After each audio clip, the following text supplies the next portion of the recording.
Boom! Hi, everyone. Hello, hello, hello. Happy Sunday, Spunday. What's going on, everybody? How are you? How are you?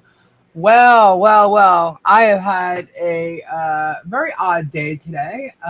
Only because I think I was catching up on sleep or something. I don't know.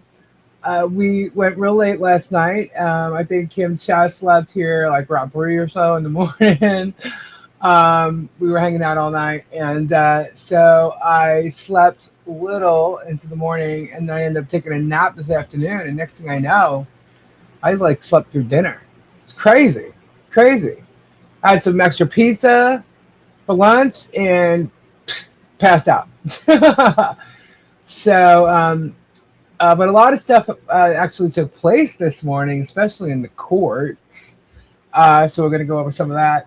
We're going to have Richard come on here in a little bit. He's going to explain one of his filings and actually something that's going to show up on the docket tomorrow. And also told you it wasn't going to take long for someone to start talking again and harassing again. And there he went. So we're going to go over that in just a sec. How are you guys doing? Hello, hello, hello. Hey, Christine, Sylvie, Georgia. Hello, Linda, Melcado. How are you? I did, Sylvie. I definitely did. I knew it wasn't going to take long, but he sure as hell did. Not only did he come back and defame, but he harassed with it. Yeah, it was pretty crazy. But I guess we should start off like from this morning. So when I got up this morning, I started doing a bunch of stuff that obviously needs to be done. I work on this, believe it or not, guys, this is actually a daily thing because there's so much of it that has to be taken care of.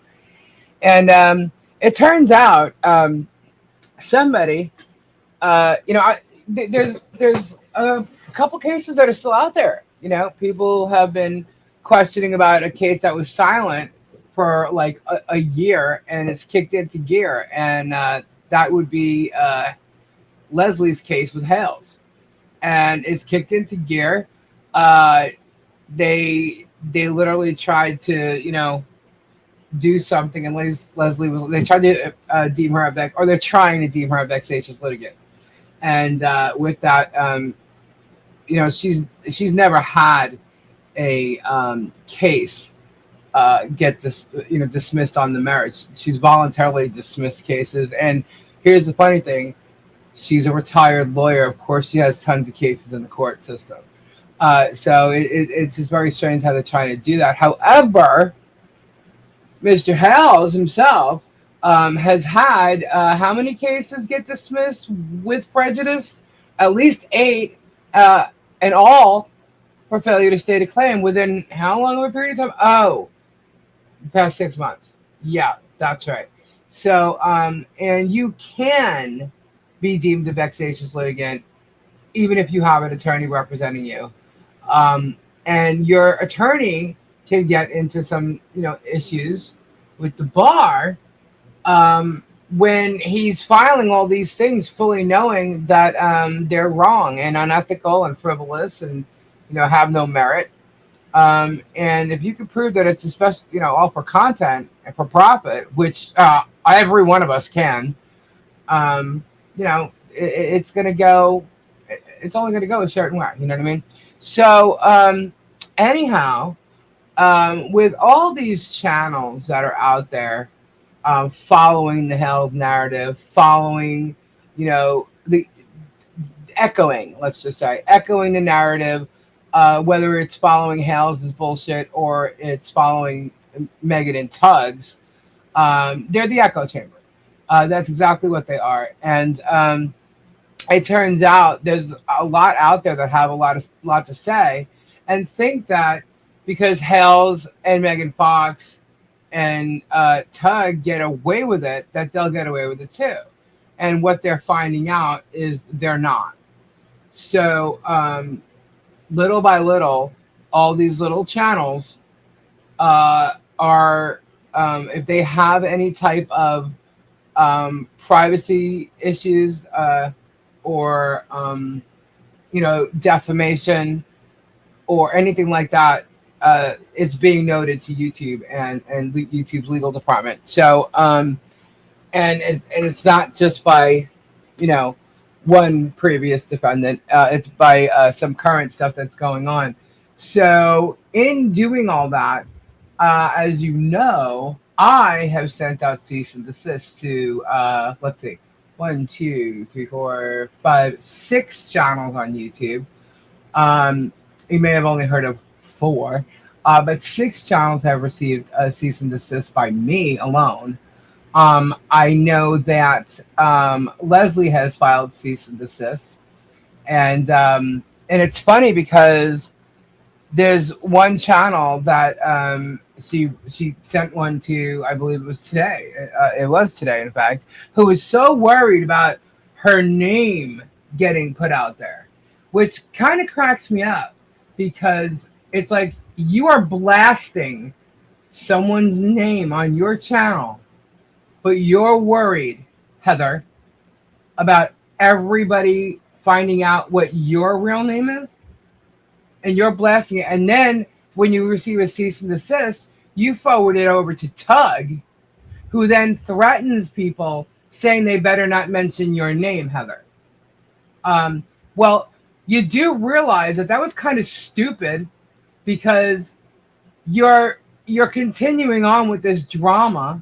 So you obviously want to be in a lawsuit because you have 10 days, now 9, in which to remove the stuff that you were harassing Leslie with. And you get what it's kind of like you just double down, right? Oh, she's an absolute hypocrite. Absolute hypocrite. Squid pro quo.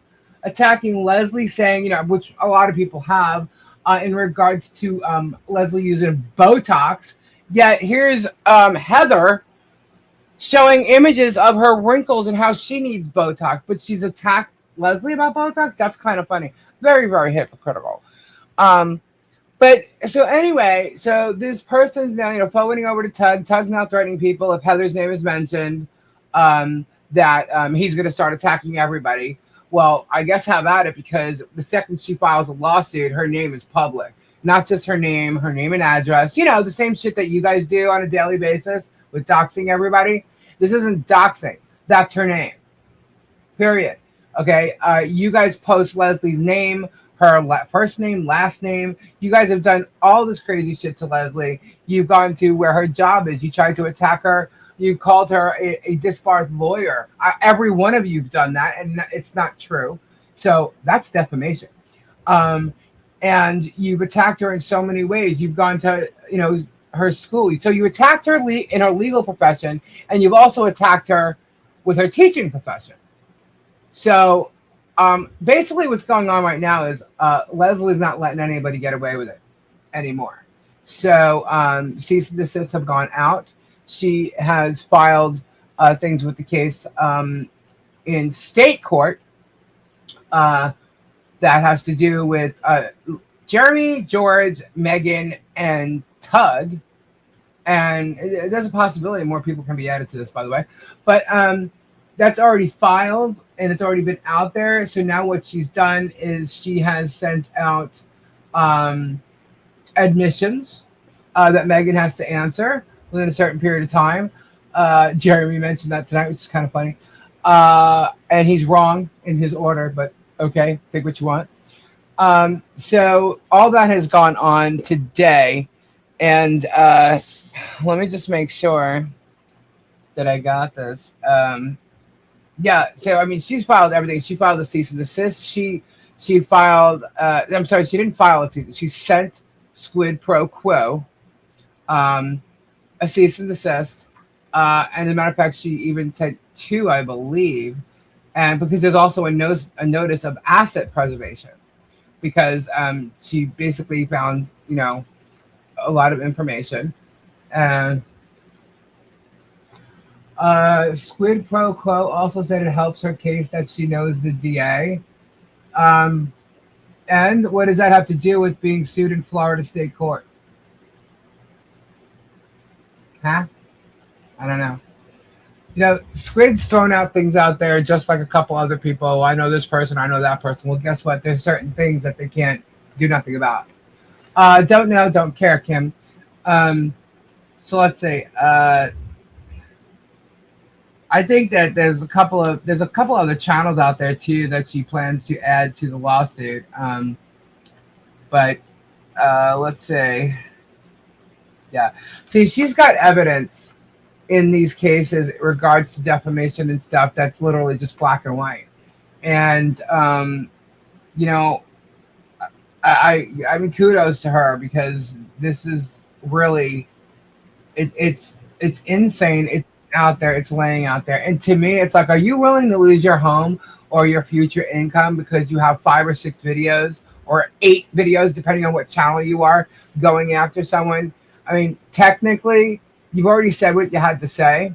Um, you could be sued for that, but she's basically giving you an out.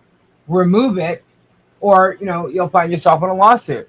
What's kind of funny is I've seen like Megan's comments trying to blackmail Leslie into removing stuff, and it's all crazy going through all this stuff, guys. It really and truly is. So, Heather, I suggest you actually talk to a lawyer before you're making any more stupid moves, because is it really, really worth losing your channel, possibly getting demonetized? Is it worth it to you? That's what you have to ask yourself. This is the whole saga that has brought all this in. And these are the repercussions that's going on because you took on the narrative to attack and harass people. You haven't really attacked me. I've seen one thing on there, which, I'm pretty sure was reported, but, you went after Leslie, and I saw everything that you did on Leslie. So, yeah, that's harassment. And you lied. You totally defamed her. You actually said that Leslie filed bankruptcy, and Leslie never filed bankruptcy. Never filed bankruptcy, and that's what she said. So, you can't be lying. You have an opinion. You can have an opinion, but when you're stating things as fact, that becomes defamation. Okay, and if you're following somebody else's narrative, you better vet your shit. And if you're following Megan and Tug, they don't vet nothing. Nothing. Okay, and you're going to see a lot of that because you're going to see what happens in court cases with them. So,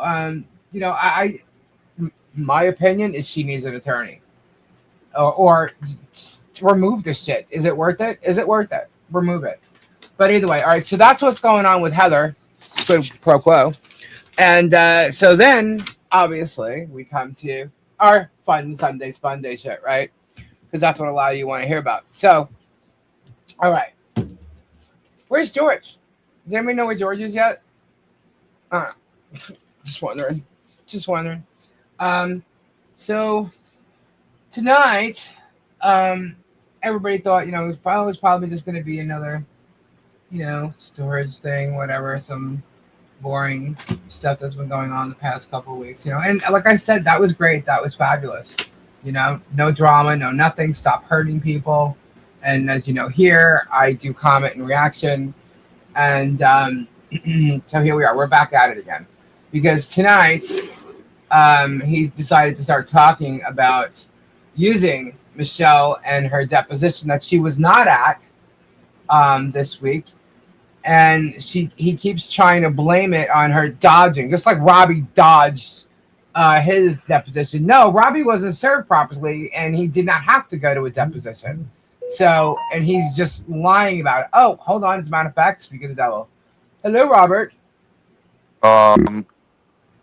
Yes. Hello. Hi. I'm on hold for Lisa Lee. Elevator music. I have a bunch of screens back here, so I didn't even see you. You're like at the very bottom of the list. So. Oh my God! Hello, everybody. Hello. Get those hellos in there, Robbie. I'm trying to get through the germ as fast as I can. Hello, everybody. Hello, one and all. I hope everybody's doing well. I am still wet. I was gonna say, how many people saw Robbie get dunked in the dunk tank today? Oh God. I got dunked twice. Z got dunked twice. I didn't see Z getting dunked. He got dunked It's on twice. Gatorlands. Oh, okay. A little And bit. we had a blast. Hello, Patty. Hello, Little Bit. Hello, F. Pate. Hello, Noel Breeze. Hello, Jack. Hello, Tammy. Hello, Lori. Hello, Bonnie. Hello, Betty D. Hello, Gina Bear. I'm just gonna say ditto. Yeah. Ruth, Kim. It's going I by know too something. I filthy. asked that myself. I don't know. I thought it was funny he had a pink phone. But I'm sure they have all burner phone. They probably use old phones. It's probably an old phone of George's. Who knows? But anyway, all right. So you came in at the beginning of me talking about this. So let me just get through some of this. Okay, So get through this, and then I'll say hello to everyone after. yeah, and then Rich will be coming on shortly. So, all right. So obviously, no George. Then the alphabet song. These camp songs crack me up. By the way, it's no longer Memorial Day weekend, Germ. You really need to step up your game. You know. So he starts off and he starts talking about how Lips is filed and refers to Tug. You know, another co-conspirator that he refers to with that. And he starts saying how Lips refers to Leslie. So in case y'all don't know. But he starts saying how she filed these things on a Sunday. Well, guess what? Shockets filed things on Sundays too, Saturday even as well. But what he seems to think and told the world today is that Leslie broke the law when she filed these motions, right? And he even gave a date and time and, the whole 9 yards. And it's like, excuse you, jackass. Now, this isn't a federal court case. This is a state case, okay? And so, no, she did not break the law at all, okay? It's part of an e-portal. Anybody can have an account with the e-portal. Socket uses the e-portal. Her husband, Michael, uses the e-portal. She has an account there. I can have an account there.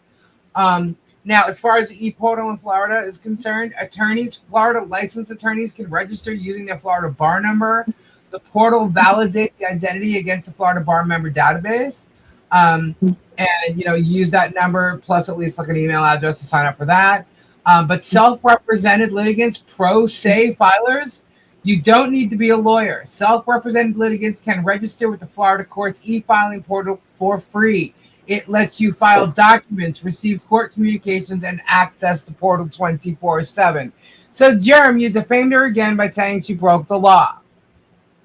Okay? And I believe with that, I think Socket was notified about you while you were live doing that. And so you actually, didn't you step away for a minute? Was that a phone call that you received? I wonder who that was. Yeah. Because you didn't seem the same when you came back. Yeah. So I think you received, yeah. What happened was he lied about Leslie. Socket found out what he said. And I think Socket called him while he was live because he walked away for a minute. Okay. I said he had to step away. And I think it was because he got a phone call. That's my opinion. Who knows? But he literally blatantly lied and defamed about Leslie tonight on his show. And it's already recorded. Don't even bother erasing it. Doesn't matter. So he talked about that. He talked about Lips and Chips and how they like to meet on Sundays. No, like I said, a lot of people file their shit on Sundays. They file it at night. So it's in there in the morning. So, Jerem, stop spreading, he's just manipulating and exaggerating bullshit. So you're debunked again. Nobody broke the law tonight at 6:17 or whatever the hell you said. Nobody broke the law today. Possibly you. So he talked about interrogatories and whatever that she had filed. Their admissions, Germ, not interrogatories, their admissions. He admitted quite a few times tonight that he doesn't make the thumbnails. He was very, very adamant about that because he repeated quite a few things over and over tonight. But he said 3 or 4 times that he did not make the thumbnails. He thinks that George is going to be next because she made the thumbnails, and now he thinks Leslie's whole case is going to be about the thumbnails. Wrong, but you think what you want. Let's see. He's in $539,000 in legal fees because of all these freaks, felons, and fools. No, you created all this, jackass. You blew your money. Nobody else did. Where's George? Where's George? So he was gearing up for. He started talking about memberships and why memberships are, fun because he doesn't have to, put a game on, whatever. I don't know about that because I'm the same way whether I'm on a membership or not. I don't fake shit when I go live. I don't pretend to be somebody I'm not. He obviously admitted tonight to being somebody different. I hang out every night, but so I don't know. That's how he does it. At least he admits that. So he said that authorities are looking into the mail theft, and that's all he said tonight about the mail theft. So that whole thing he brought up last week about the Florida mail disappearing. Someone's stealing cash out of the mail. Robbie? Yeah, this is Mm-hmm. smoke screen, quick. Yeah. So he says authorities are looking into the mail thefts. He had only one package for germ today in Ohio, which, hey, you have 730,000 subs. You only had one packet? That kind of surprises me. And then whoever sent him a piece of mail was from New Zealand and how he went to New Zealand. And whoever this was sent anti-hail stickers, the ecosystem stickers. I'm like, oh my God. And then he got into Michelle's depot, which he repeated the same thing quite a number of times because he's talking about how, John had this scheduled, emergency surgery and whatever. He repeated it so many times. And how it was just on this date. Well, first off, Robbie, you know how they call you Dodgy Robbie? Yeah. Or he did. Because you dodged a depot. No, you didn't dodge a depot. You weren't served properly to be deposed. Okay, Right. And that's the fact. Jack, he's been running with that line for a long time. All of us have, right? So, anyhow, he's trying to say Michelle did the same thing. Well, here's the thing. I'm talking to Robbie, and I'm talking to the peeps. We're live. Oh, you're lying. Yeah. So, anyhow, so he's trying to say Michelle dodged this depot again. And first of all, no, she didn't. When you are setting up a depot, your lawyer is supposed to confer with your, their lawyer or Michelle's lawyer, and you're supposed to pick a date. Okay. And if you don't, one's chosen for you. Well, her lawyer did not confer with shit. Lucinda, Okay. hello. It was scheduled on April 28th, she said. Okay. Hi, Kim. So he was going to get his hellos in.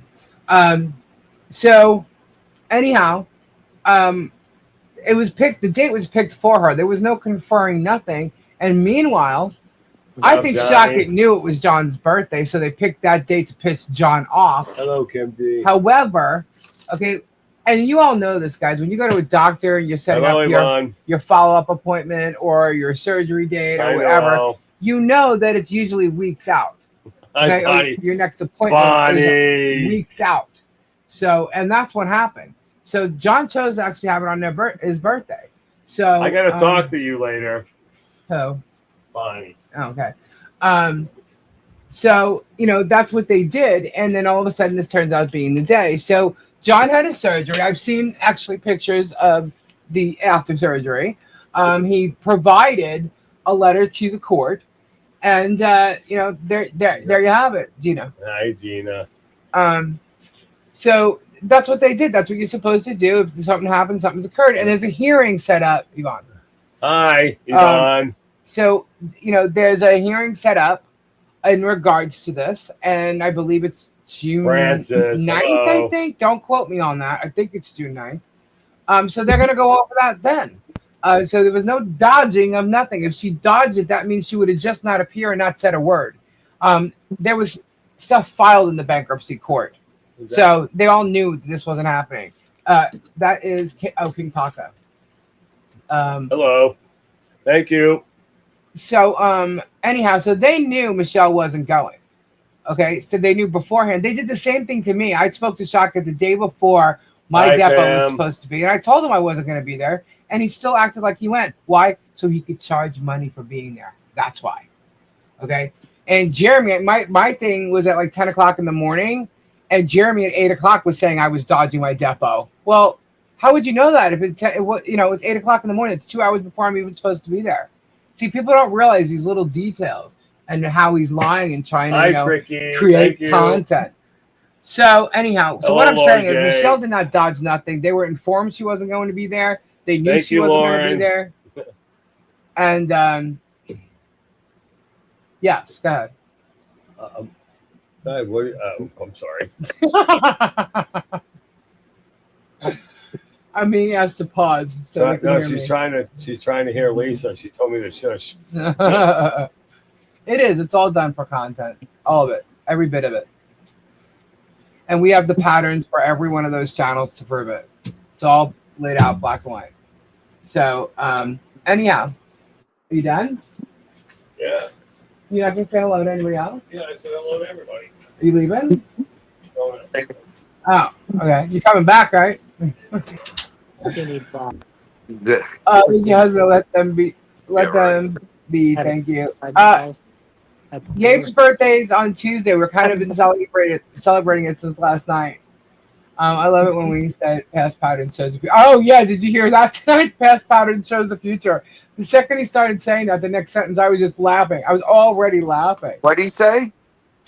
That patterns show the future. And he started talking about people and patterns and how they're toxic and stuff. I'm like, oh my God. I'm like, this is how he knows what to do and what he's been doing this whole time, because he knows patterns. You know, the guy went through therapy because of his own family. You know what I'm saying? He had to for his kids.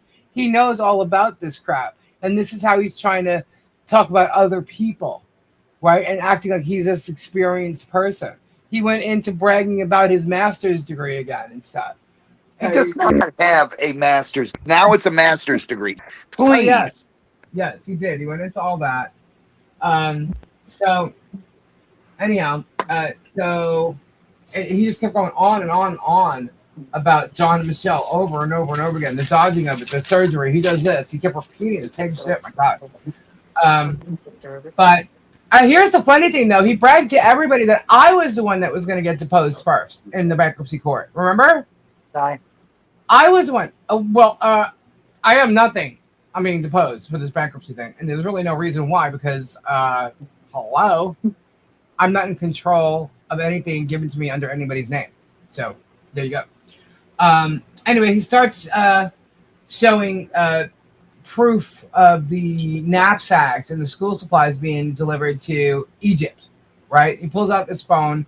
It's a pink phone. Obviously, it's one of George's old phones or something. I don't know. I don't care. But he starts showing videos thinking, well, no, everybody talks about this didn't happen. Well, no one's saying it didn't happen. We know you got all the school supplies and stuff.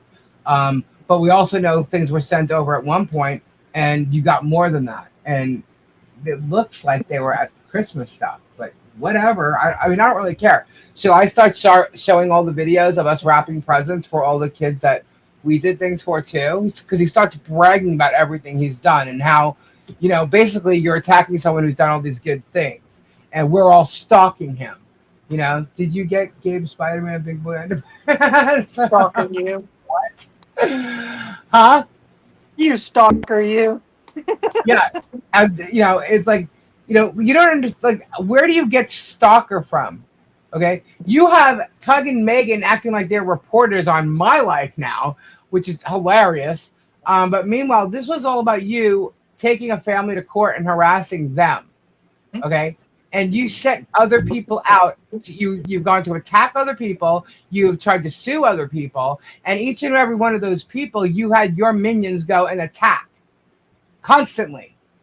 And because I'm still here defending the family, defending myself, defending the lies and the bullshit that every one of your channel, you and your minions, literally put out there on a daily basis and harass me with, lies, defame me, I have every right to defend myself, and I'm going to. Nothing's going to stop me from telling the truth. I have nothing to hide. I have nothing to hide in my life. Neither does my husband. Okay? We have nothing to hide. So, you know, I'm here and I'm telling the truth about all of it. And I got news for you. And Leslie's going to tell the truth about all that too. And, you know, they want to talk about FOIAs. Get ready for the new FOIAs that are coming, because I got some coming. And this is going to be interesting, because all you freaks out there, you trolls that he's calling freaks. Okay, you guys think that there was no meeting up? Well, we'll see about that. Okay, so anyhow, um, so he starts talking about the stalking again. That a YouTuber stalked him to fund their life. Now it sounds like you stalked your neighbor to fund your content for your YouTube so you could profit even more money. That's exactly what you did. Because you tried to do it with almost every one of your neighbors in Otter Creek. Once you learned, you got content and made more profit going after Maryland Raby in Ohio. That's what you did. Okay, so you were trying as hard as you could. We know you look at the algorithms. We know that you follow all the the trending stuff going on YouTube. And at that point, there was a trending thing with Bad Neighbors, and you tried to jump on it. You even suggested to Robbie to do content on his neighbor, and he said no. Yeah. Okay, and then he even suggested that I tried to do one on my bad neighbor. And the reality is, out of all these people, I am the one with the bad neighbor. I'm the one with the bad neighbor.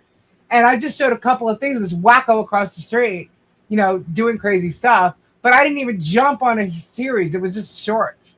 And I was done with it. It was over. I didn't try to do nothing. I didn't make... If I wanted to, I could still be doing this bad neighbor story. Because I actually have one. Okay? But I'm not going to subject a friend of mine to her domestic violence issue the way Jeremy... I just won't do that. If she wants to tell her story, that's something else. And that'll be when she decides to, if she does. So, anyhow. So, this is where, again, he started... he was bragging about his masters, Robbie. And then started talking about patterns of some... That's why he was talking about, because he was saying he has got a master in this, a master in that, and he knows patterns about people being toxic and verbally beating people up. His degree is from a Bible college. Yeah. Not even like a Christian college, or it's a Bible college. Yeah. So then that's when he started mentioning me. He talked about he mentioned me and said he said Felisa and how the Sumter County Sheriff's Office have not contacted him to this day. Totally opens and admits that, right? Guys, don't you remember him doing videos? I believe it was a short and a video. And he did it on his live, I believe, too, of him talking to the sheriff's department, how the Sumter County Sheriff was calling him, and how he was laughing, saying the sheriff was mocking me. But tonight, he said that he still has not received a call from the Sumter County Sheriff. And guess what? I knew that. I told y'all that. Because I talked to the detective. I know what the detective's plan is or was. So, yeah, I already knew that to be true. He's the one that lied, and he admitted it tonight that he has not been contacted by them. So that's number one. So then, again, the depot stuff. Here, again, dude, you confer. Your shotgun should have conferred to make the date. End of story.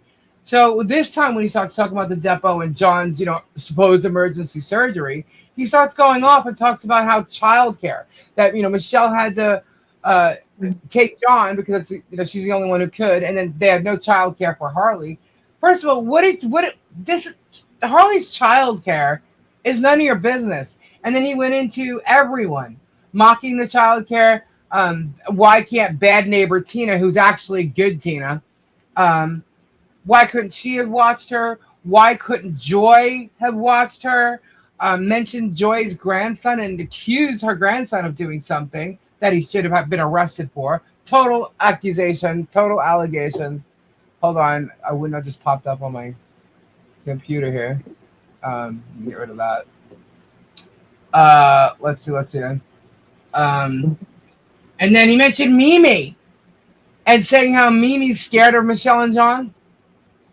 And apparently he said she wouldn't even drive by Michelle and John's property until this, I forget what he called the fence. He called the fence something until they voluntarily, helped.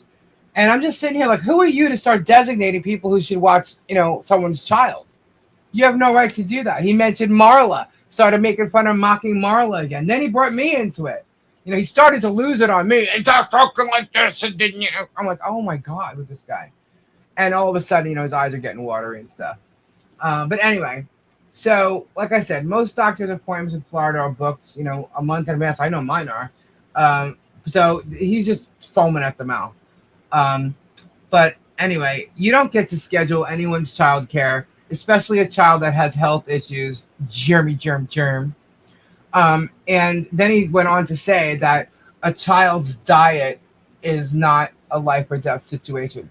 You do not know what this child that you speak about for 3 freaking years. You still do not know the health condition or the status of this child. Yet you speak about her knowing things, and you don't know shit. Keep this child out of your freaking mouth. It is psychotic how much you mention this child. And we all know you just do it to get at Michelle. Okay? You've made people, you've incited these calls to CPS. There has been over 40 calls and visits with CPS, all unfounded from you and your freaking minions. Okay? Leave this child alone. You don't know what's in her diaper, if she's wearing one or not. You have no idea.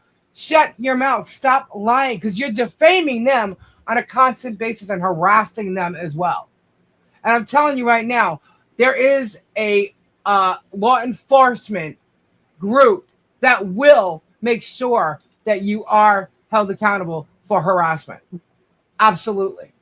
And you've gone after so many people and harassed them. So lots of people have their ducks in a row, and this is outright harassment. Tonight and every damn time you've mentioned her name, mine, Rich's, Robbie's, Dave's, all of us, Ray, every one of us. Okay, so you're going to be held accountable, and that's what he's doing. He starts blaming George for all the thumbnails. He mentioned Fleece of Flea again, called me a man, said that Gabe had a boyfriend again. Now, and then also accuses us of doing drugs, doing oxys. Me, of all people. I've never touched anything like that in my life. Okay, Gabe, no. I mean, this is like such bullshit. Apparently, he's sending out codes for I watched the You Don't Have To now. I know this was a bullshit joke, but whatever. I guess he thinks he's like 13 years old. Lisa, you and Poppy are crying victim in the same phrase, he said. Oh, yes. He had death threats in there. Yes. So he had that as well. So I said, oh, bingo, there you go. That's all I need. There's the harassment again. There's the defamation for tonight. As much as he's, a little quiet for 2 to 3 weeks, there you go, and there we have it. Thank you very much, Germ. But anyway, so he goes again and starts attacking Michelle about her comments about John Cook. Hey, you know what? I don't care what you say. They share their lives together in whatever capacity they want to. People argue, people fight. They know each other well. If she's talking to someone she thinks is her friend and says something or whatever, I don't care. The fact of the matter is they're there together, living on a property and sharing their lives with each other in whatever capacity they want to. None of your business. None of your business. So he also, again, accused Michelle of making signs, calling him something that's not true. I don't think Michelle would even do that to her daughter. But anyway, then the pollen in the eyes, the bullshit stories, whatever. Anyway, here's the thing. Jerem, you're the stalker. You stalk everybody. The drive-bys. You got the cameras across the street. We all know it. It's there. It's evident. It's black and white, dude. You can't get away with it. And the court will see it. So anyway, he just constantly repeats himself. He mentioned me. Talked about Lupa Junk again. That's like 4 different times that he's mentioned me.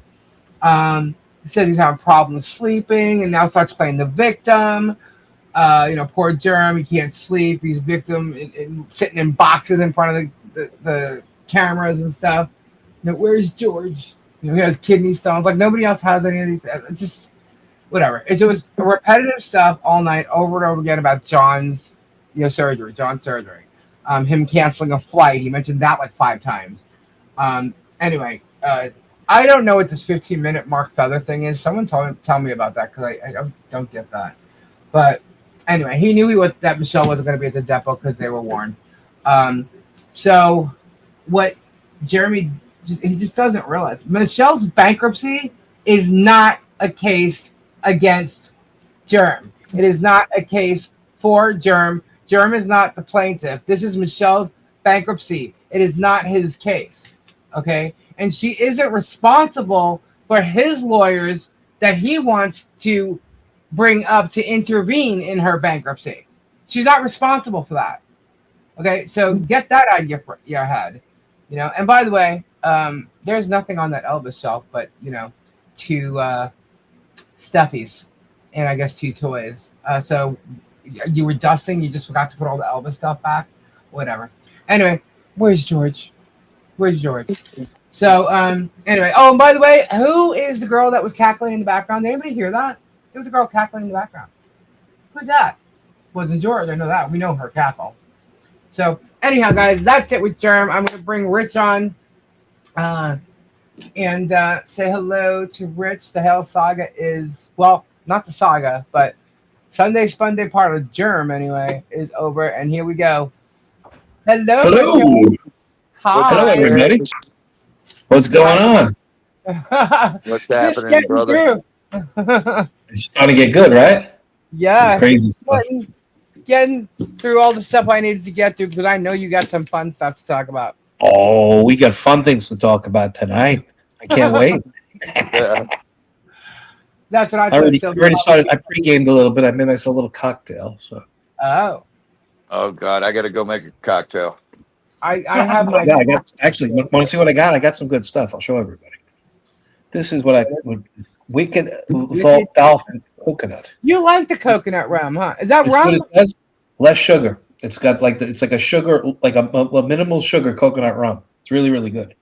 You like coconut rum, huh? Well, I made this is a drink to make sure that I get all my vitamins. It's got oranges and coconuts and cherries and strawberry. It's got all this fruit in it, so it's a fruity coconutty type thing. Wow. Got enough sugar to kill a damn elephant. That's right. Oh my goodness. That's oh my right. Goodness. So what we got, Richard? What we got? I'm looking at the summary that you sent me, but I know you're going to go all of it, so I'm just going to put that aside and let you talk about it. Well, here's the point, okay? Anybody who's been following the stuff this week, it sounded like, media week at the Super Bowl because Germ filed a response, an opposition to my motion to dismiss. And you go on this whole ecosystem. You went to Mr. Coop, you went to, Squid Girl, you went to, you heard from Piglet and Tug and all those idiots. They were like, oh my God, Jeremy filed an opposition and Paint Chips this and Paint Chips that and Paint Chips the other thing. And what I'm going to do is I'm going to show everybody that the emperor has no clothes tonight. That's what I'm going to do. That's what tonight is going to be about. It's that Germ doesn't have a pot to piss in illegally in this case. Right. And he's in big trouble. He's in really, really big trouble legally, one way or the other. Either the lucky thing that he could get is if this case gets dismissed. Like he's lucky if that happens. I'm kind of hoping the judge doesn't dismiss it, and then I get to go to discovery, because then it's going to get very fun. Because one or two things can happen on a motion to dismiss. As you know, Lisa, you can get everybody dismissed from the case, and the case is over. That happened to you. Right. What Germ is trying to say is that no, the case should continue, and we should go to discovery, and Luthmann should be forced to answer. And if I'm forced to answer, I have to answer according to the statute. Right? I have to answer according to what I'm being charged with.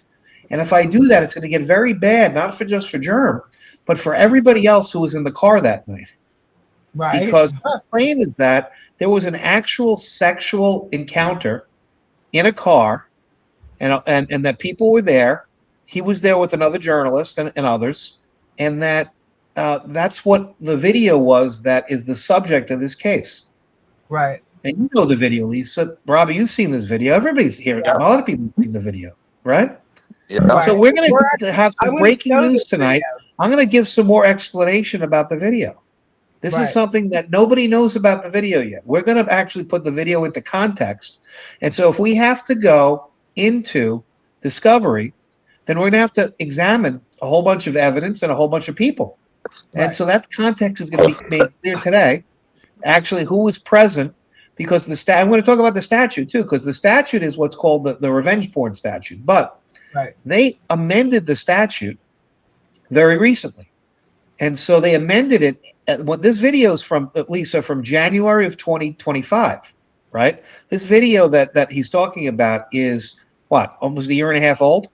Yeah. Well, the statute that they're talking about for the revenge porn didn't take place until this year. It only got amended in October of last year. That was well after the lawsuit began, and and it took charge, or it took effect only this year. So I'm not covered under that statute. I'm covered under the old statute. So Germ didn't say that in his papers. He basically tried to pull a slick one and say that the new statute said. So what I did was I filed, and I sent for filing on Friday, a motion to the court. And we're going to go over that motion in a little bit to the court, because usually in Florida, you don't get to do what's called a reply. You get to do a motion and then opposition. If you're from like New York, well, I'm from New York. You get to do a reply usually all the time. And you could win on a reply if the other side's an idiot. And in this side, they're an idiot. And I made a motion to do a reply. So I may very well win because they're idiots. And we're going to show everybody. And don't take my word for it. I want to hear what people think about this. Right. Because that's what we're doing today. We're doing, let's make sure the emperor has no clothes. Let's show he doesn't have a pot to piss in legally, that he's an idiot, that he's a moron, and keep going. And then his entire ecosystem as well, because they're running around like he puts in some papers and he's the greatest thing since sliced bread. If you read his papers, and I didn't even bother responding to people. Well, I didn't even respond to him because it's like Volpe. I sent it to Volpe. Volpe called me like 5 minutes later. He's like, dude, he spent like 8-9 pages talking about service, that he served you, that he did this, that he did that, that he did that. At the end of the day, at this point, do I care if he served me or not? He didn't serve me. I just have to show that he messed it up enough that I don't have to pay him fees. And guess what? What are the fees that he's going to get out of me? He's going to get bupkis. He's going to get, guts out of me. He's not going to get a goddamn thing. Let him get a judgment against me for $5 million. I said, get in line, guy. Come on. So I'm not too worried about any of that.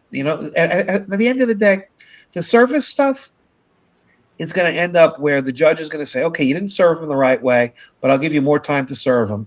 And I'll say, Judge, let's not even play that game. I'll accept service at this point. I don't want to play a fucking game at this point. That's where this case is going to go. If this case is going to continue, it's going to turn into a goddamn zoo. And I'm going to be the goddamn ringmaster. This is going to be the most hilarious thing you've ever seen. Because what I'm going to do, and I'll show everybody in a little bit, I'm going to be making counterclaims. And the counterclaims against Germ and all its co-conspirators will be under something called the Lanham Act. I don't know if you know anything about that. Do you know the Lanham Act? Do I know the Lanham Act? You can harass people. I've learned. It was a tort he tried to pull on me. In the 11th Circuit in Florida, you could sue somebody under the Lanham Act and harass them for a year and a half. And it doesn't matter if they get dismissed from the case or not, but you can just harass them for a year and a half. So that's what I'm going to do. I'm going to learn how to harass people for a year and a half because there's precedent in a case called Hales versus Preston. That's this case. That you can harass people for a year and a half for a baseless claim under the Lanham Act. That's what I'm going to do. So I have a whole bunch of people that are lined up for the Lanham Act, and it's going to be fun. And there's other claims too. I have claims, that are very specific claims. That's what you have to do with these courts. You have to be very, very specific. One of the other specific claims is under the Florida bestiality statute. We have Jeremy Hales as a crocodile copulator and an iguana rejecter and a lizard lover. And so, and he does things with alligators too.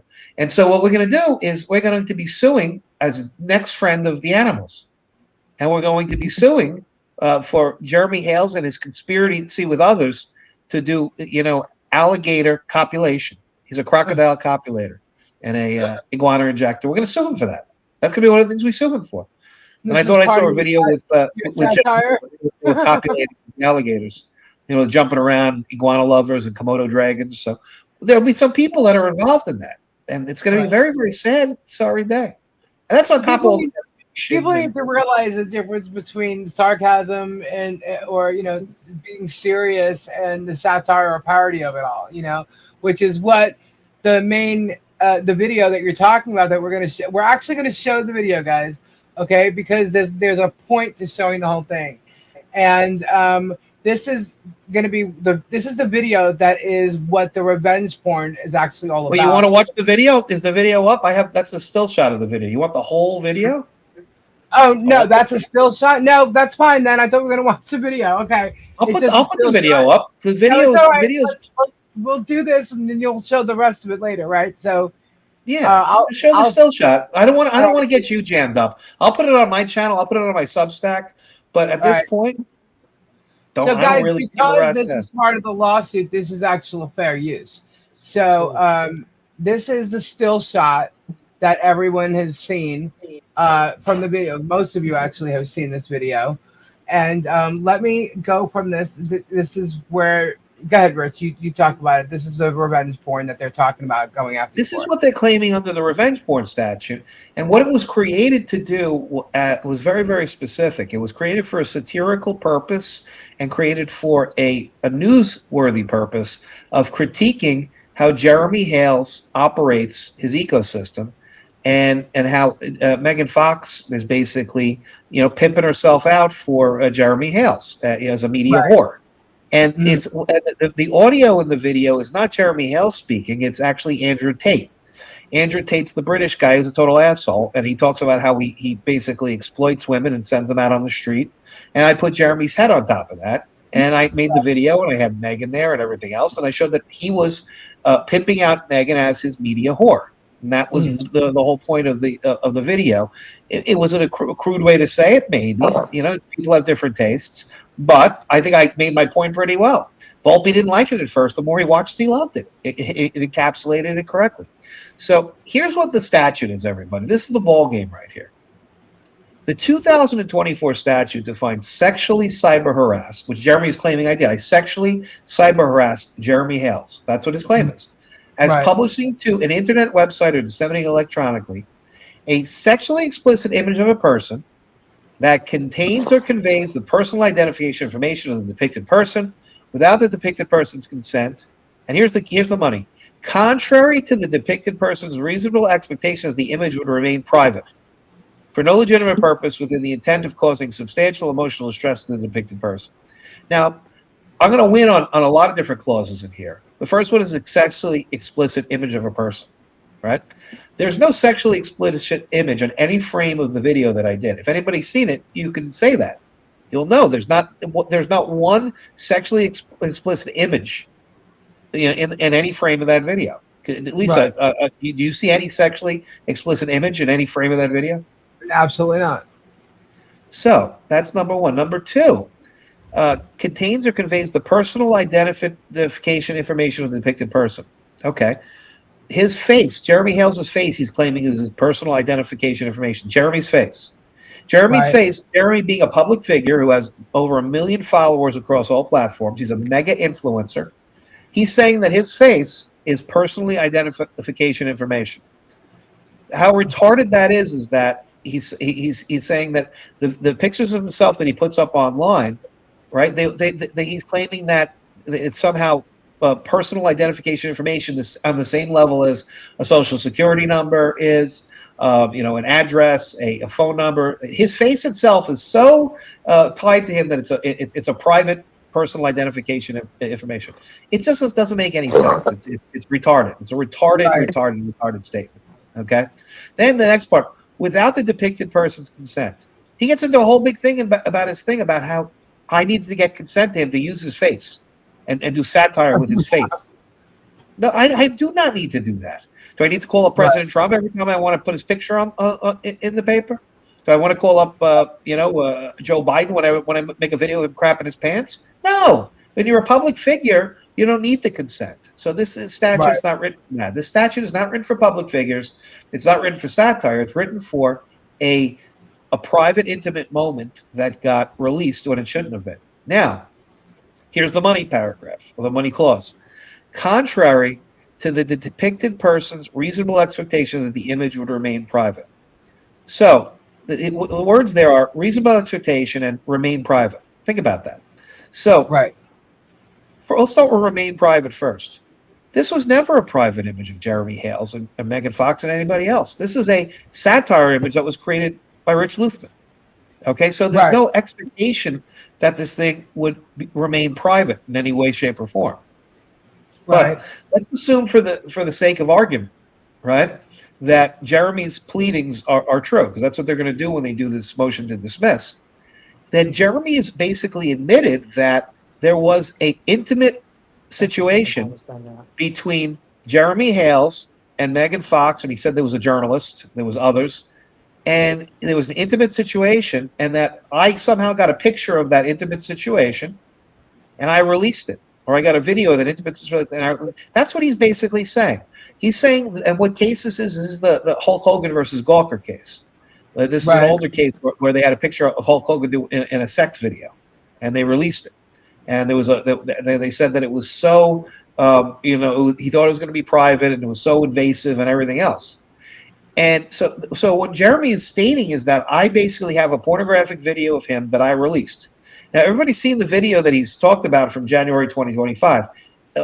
Lisa, does that look like a pornographic video that Jeremy had in his vault in his house that I somehow broke into and stole? Absolutely not. What about you? You've probably seen some crazy shit in your life. You've seen a lot of animals. You've seen a lot of people. You've seen a lot of things. Is that in any way, shape, or form a crazy video, a pornographic video that he wouldn't want to get out?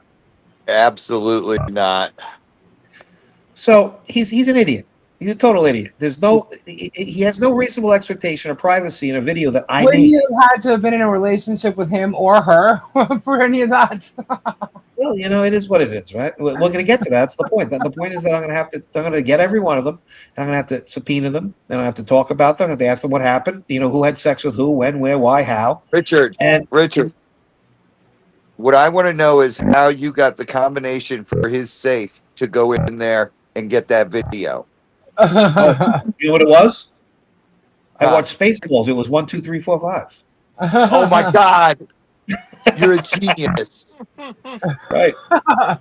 So that's what it was, and so that's what we did. We got it from our spectacular intel of watching 80s movies. That's how we got that. But then for no legitimate purpose. At the end of the day, what is Rich Luthmann?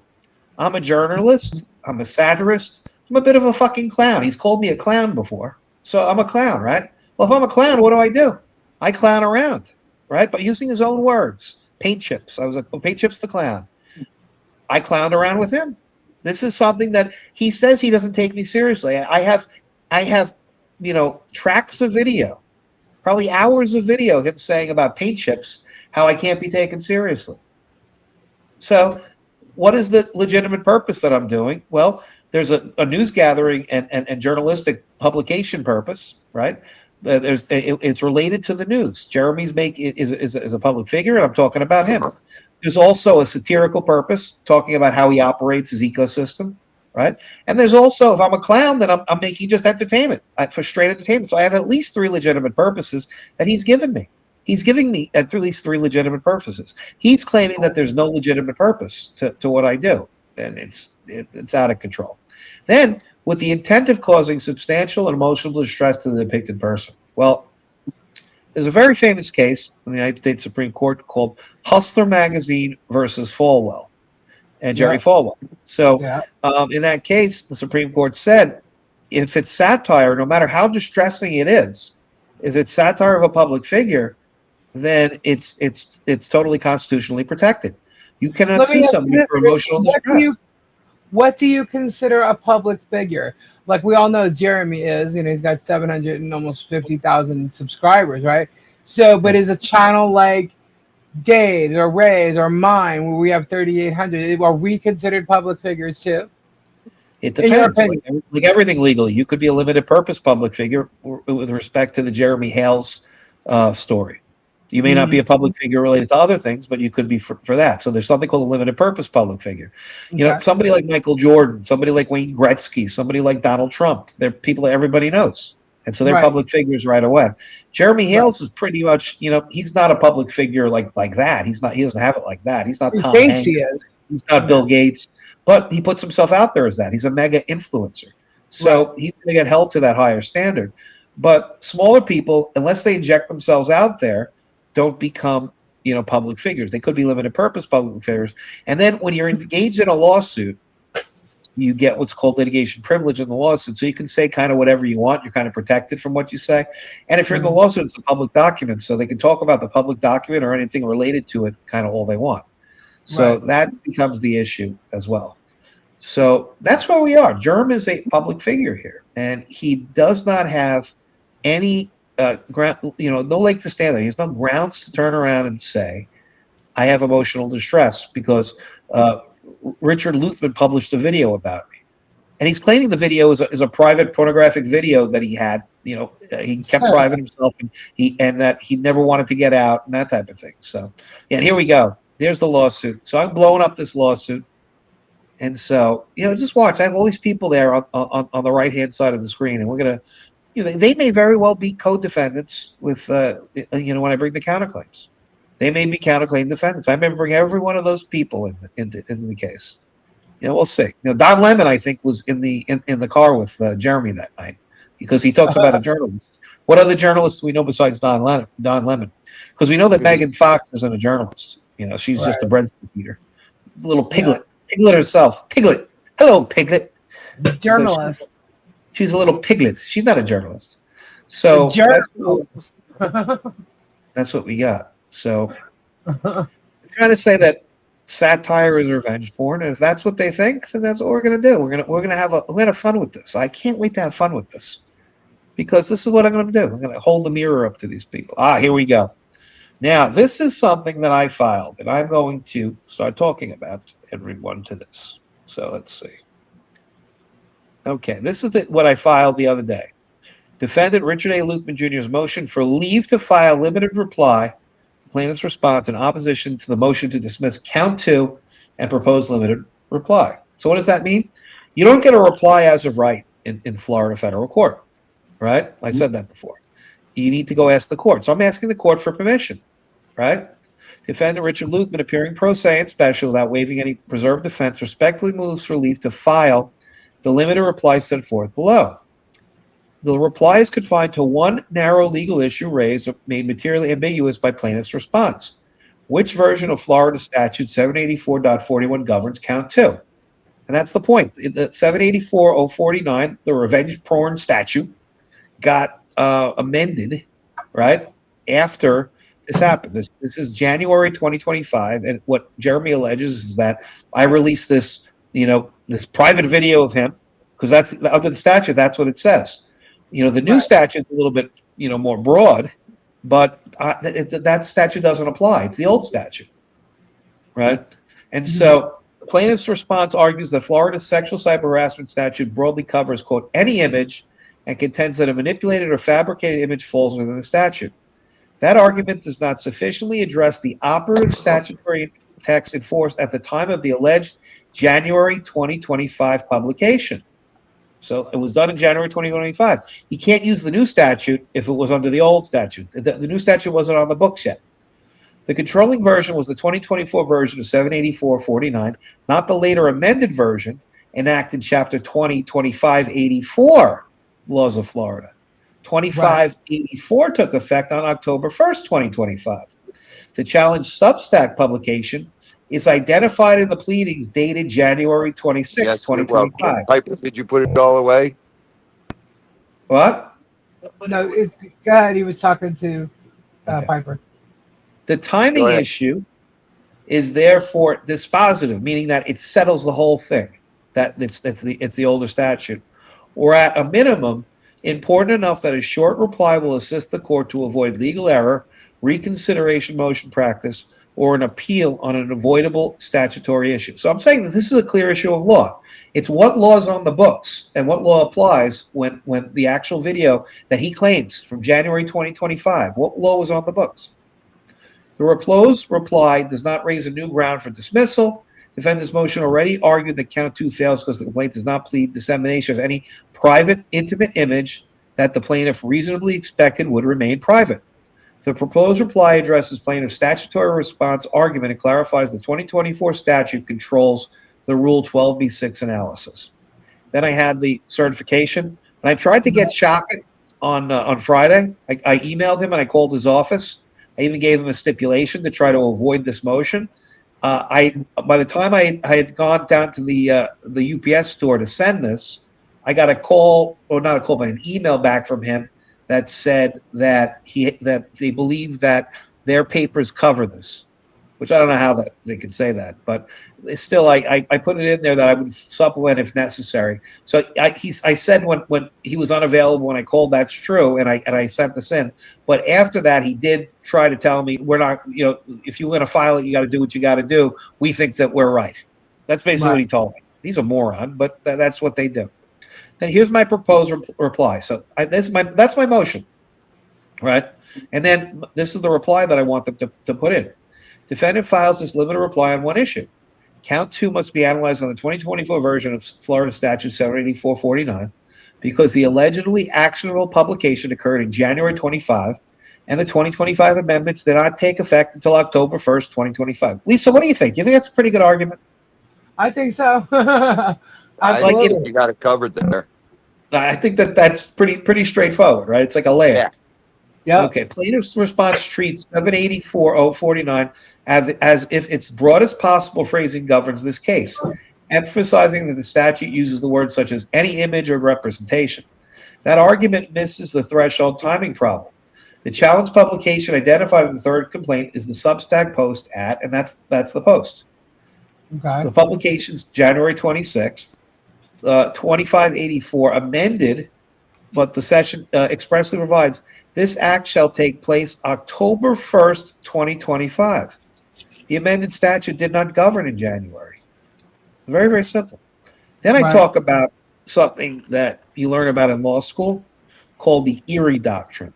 Erie Railroad versus Tompkins. Okay. Mm-hmm. And what that means is that a federal court, when it says federal court sitting in diversity, what does that mean? Well, if you're a federal court, you can take two types of cases, really. You can take a case because there are people in two different states and it's over $75,000. That's what's called diversity jurisdiction, and that's what we got right here. Jerm is from Ohio, and Luthmann is from Florida, and so he's claiming over $75,000. We're sitting in diversity. But if there was a federal jurisdiction over a federal question, that's a different type of jurisdiction. A federal question is the subject matter is federal. And there's three subject matters that are federal: admiralty, bankruptcy, and copyright. Those three are federal jurisdiction, federal questions, as well as anything under or that arises under the laws of the United States, meaning the Constitution, like a 1983 claim as a civil rights violation. Those are all federal issues that you would bring in federal court because it's a federal question.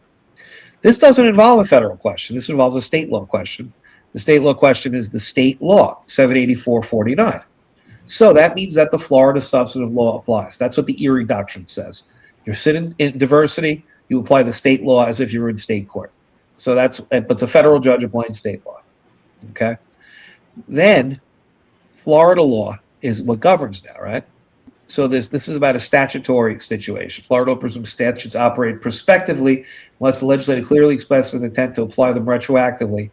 And even then, courts consider whether retroactive application would impair vested rights, create new obligations, impose no penalties, blah, blah, blah, blah, blah. There's a lot of, all that means is that the legislature said what the effective date was. We just read that. It was October 1st, 2025, right there, see? Yeah. So the publication, January 26th. Germ, too bad, so sad. You missed the boat. No good. No retroactivity language, forward-looking effective date. The fails. Fails again. Yeah, he's so stupid, very, very stupid. Okay, then the 2024 statute required a private image expectation the complaint does not plausibly plead.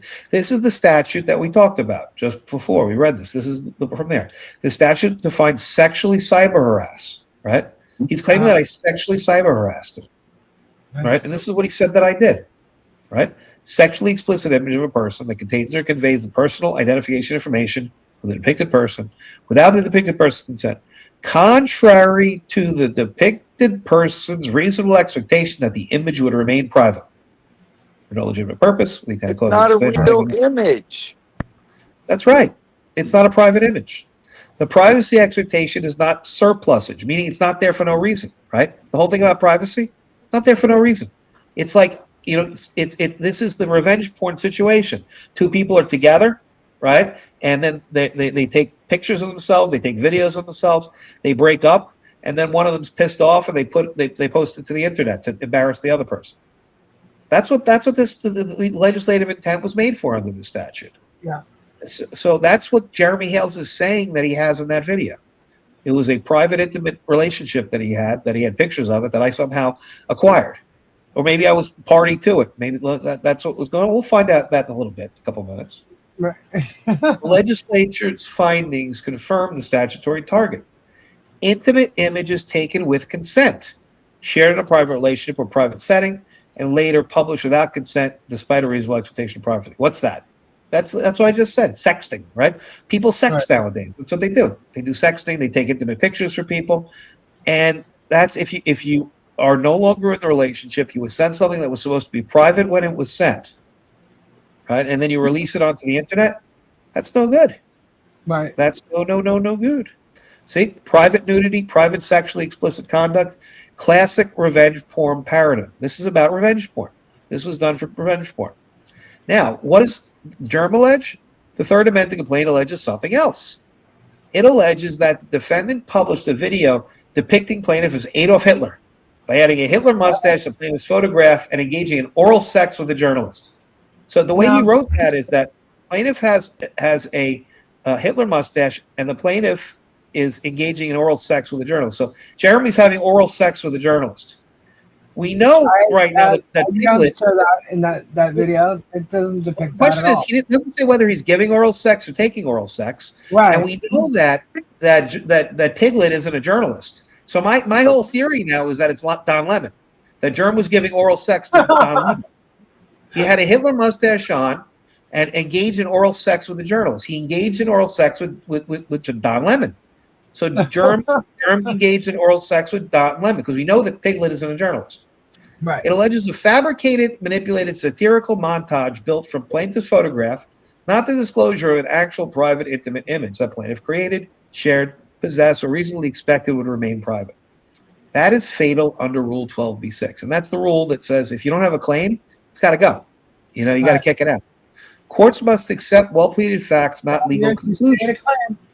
Right? And so this is the pleading standard in federal court. We talked about this before with your the motions dismissed, Lisa and Robbie. Ashcroft v. Iqbal and Bell Atlantic versus Twombly. So they call it, Twiqbal. That's what they kind of call it in shorthand. Twombly and Iqbal, those two cases, the most important cases. And what does it say? Right here. A complaint must plead facts making each statutory element plausible. Right? They have to have you have to say the facts of what the claim is. Every element up here that we talked about, he has to say facts that make this true. Right. So you don't get into the ballgame. You don't get into the discovery. Yeah. All right? Plaintiff's conclusion that there was no legitimate purpose and that the image was sexually explicit does not plead the missing element, that the alleged image was an actual private, intimate image contrary to plaintiff's reasonable expectation that the image would remain private. He had to say that. He has to say that the image was an actual private image, right? The image was somehow appropriated or released by the defendant, me, Luthmann, and that he had a reasonable expectation that released image was going to remain private. He doesn't say that. He does not say that at all. And so that's a problem that he's got.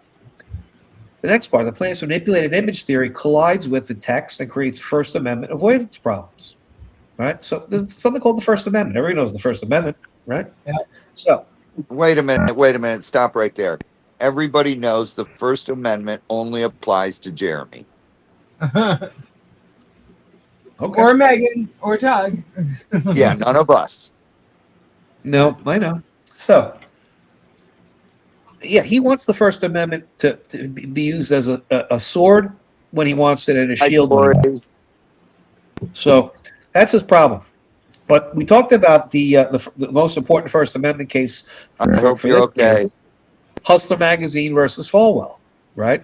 And in that, in Hustler Magazine, Larry Flynn had a whole thing, and there was a Campari ads, actually. Campari, the liqueur. All the old Indian saloons drink it. It's good stuff. Yeah. And so it's Campari ad, and it was about my first time. And they had all these people talking about their first time, their first sexual experience. Right. And he made a satirical Campari ad talking about Jerry Falwell, who's a reverend, and said that his first time was drunk in an outhouse with his mother. And he goes through this whole thing about how that's what he was doing and this, that, and the other thing. And it got all the way to the Supreme Court of the United States. And the Supreme Court of the United States said, I'm sorry, Jerry Falwell, as terrible as this, might make you feel, as emotional and distressing as it is, it's parody. And it's grotesque parody, but it's still protected by the First Amendment, right? And that was an outrageous sexual parody, right? And he even said it very explicitly. Larry Flint said Jerry Falwell was in an outhouse with his mother, and his first time that he ever had sex, and he was drunk in an outhouse with his mother. Take that and put that next to the video at issue here. There's no explicit sexual imagery. There's not one frame in that video that's sexual. There's no statement of direct sex in that video of any type, any way, shape, or form. Nope. So in many ways, what the Supreme Court has ruled is inbounds, satire, grotesque parody, right, is even more egregious in Hustler magazine versus Falwell than it is in this case. And guys, just if you remember, if you saw the movie, what was it, the Larry Flint? What was the actual title? Flint. Yep. That would tell you a lot about what the case that he's talking about with Hustler magazine. But go ahead, sorry. I'll pull the video if you want. If you want that scene, I can pull it. But that's what happened. That's the Ed Norton when he argues it in the Supreme Court of the United States. Mm-hmm. And actually, he said, look, there was a political cartoon in the 1790s, and had George Washington, and he had his donkey, and they say an ass leads an ass to Washington, and that was a political cartoon that they published back in the day, and that's covered, and that's part of the political satire. Yeah. Well, it's the same thing. The court found it's the same category. It's not an issue of taste. That's the whole thing about the First Amendment. How you feel about something viscerally is not law. It's taste. The law, it's either in or it's out. And what I published, and it's clear that I published it, January 2025, is as no matter how you feel tastefully about it or not, it's inside the bounds of what's First Amendment protected. It's not even as bad as the Jerry Falwell, drunken mother in an outhouse first time sexual encounter that was explicit sexual, references. There's nothing explicitly sexual in the entire video. And in a minute, we're going to show why. So, Hustler magazine or Falwell rejected liability for outrageous sexual parody, absent constitutionally actionable false statements of fact. There has to be something false, a false statement of fact there. What was that video with Jeremy Hales? There's no statements of fact in that video. It's a pure parody. It's not even his words. They're the words of Andrew Tate. Right. So, also, it's rhetorical hyperbole that no reasonable reader would take literally. No one could take that literally. I took his head very crassly, as he even said so, and Megan's head very crassly. Almost like South Park type, editing. But put it on top of there and did it there for a clearly satirical purpose, right? It can't be reasonably understood as stating provably false facts. Show me a fact in there that I proved. So show me something that's not satire or opinion or hyperbole or anything. There's not there. So there's something in the law. This paragraph is the important part right here, and that's the First Amendment issue is sexy and it's something that's important. But courts have a usual rule, and the court usually will not touch a constitutional issue if there's a narrower way to decide the case. And here the narrower statutory point resolves the case, and that's what the court should really do. And that's why this reply is put in. The statute, the 2024 version of the statute, does not plausibly reach a fabricated satirical montage built from public imagery because the complaint does not allege publication of an actual private image that the plaintiff reasonably expected would remain private. The pictures of Jeremy and Megan were taken off the internet. There's no reasonable expectation in privacy in stuff that's on Google. There's Right. if it's on YouTube, there's no reasonable expectation of privacy in that. Which they put out themselves, right? And they put it out themselves. It's part of their marketing. Courts Right. avoid interpretation. They're not private images at all. They're not private at all. And so the court's going to say, look, this is it. No good. We're going to go with the statutory interpretation and not go after the constitutional one. Right. And then I say this is what's going to be the killer on the case. Because, I don't want him to give him another leave to amend. Remember he gave the leave to amend in your case and he blew it? Yeah. Plaintiff has already amended repeatedly. The legal defect is not merely grammatical. The pleaded publication occurred in January 2024 before 2584 took effect. 2024 statute required a privacy expectation for the image. Plaintiff's theory is that defendant fabricated satirical or defamatory visual depiction using plaintiff's photograph. No amendment can convert a public source satirical montage into an actual private intimate image that plaintiff reasonably expected would remain private. Count 2, therefore, should be dismissed with prejudice. Right? Oh, yeah. That's what I'm asking for. It's a very, very simple thing. Dismiss Right. count 2 with prejudice, quash the purported service. I think they're going to argue that stuff is moot. They're not going to get into the service stuff because they're going to dismiss count 2. And then if I stay on the case, I'll probably win what's called the severance motion. I want them to sever me from Michelle because the cases have nothing to do with each other at this point. Right. When it was a big ecosystem case, a grand conspiracy, well, there was something linking everybody. Now there's nothing that links everybody. Also, I asked the court to send email notices to me so we don't kill all the trees. So I don't want, Judge Hinkle to kill trees and Judge Bolito to kill trees. I love the trees. Right. I'm a tree lover. I love the environment, so I want the trees to not die. So send me emails.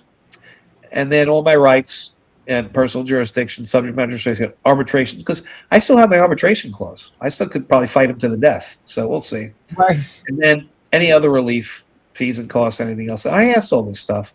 And I put all this stuff in, and I sent it to the courthouse. And then here's what I sent shocking. All right, I sent this to him on the 29th, and this was sent to him. And then I mailed it. I went down to the store and mailed it, like 4:15 or 4:30. And then I got back, and there was an email from him like at 5 o'clock. So, Attorney Shockett, writing to me, confer under the North District, Florida, Local Rule 7.1 before filing a motion for leave to submit a limited reply to plaintiff's response to my motion to dismiss count 2 in the above referenced matter. That's this case, the Hales versus Preston case. That's Fed 2. The specific issue is narrow: whether the court should analyze count 2 under the 2024 version of the statute, because the challenged Substack publication identified in the third amendment complaint is dated January 26, 2025, while 2584 of the laws of Florida did not take effect until October 1st of 2025, 10 months later. My position, and palpably your client's position, given the four corners of the third amendment complaint, is that the 2024 statute controls. That version will require plaintiffs to plead publication of a sexually explicit image contrary to the depicted person's reasonable expectation that the image would remain private. The third amendment complaint alleges a fabricated and manipulated satirical montage video built from plaintiff's photograph, not the dissemination of an actual private, intimate image the plaintiff ever expected would remain private. To avoid unnecessary motion practice, please advise whether the plaintiff will stipulate to the 2024 version of the statutes governing count 2 for the purposes of the 12b6 motion. I have attached a proposed short stipulation. So I did the work for him. I gave him a stipulation to sign if he wanted to sign it. I said, please respond as soon as possible. We don't waste the court's valuable time and resources on following up with a call to your offices, which I did. I called those offices. I got his answering service, and then I told him, look, let me know so we don't have to waste the judge's time.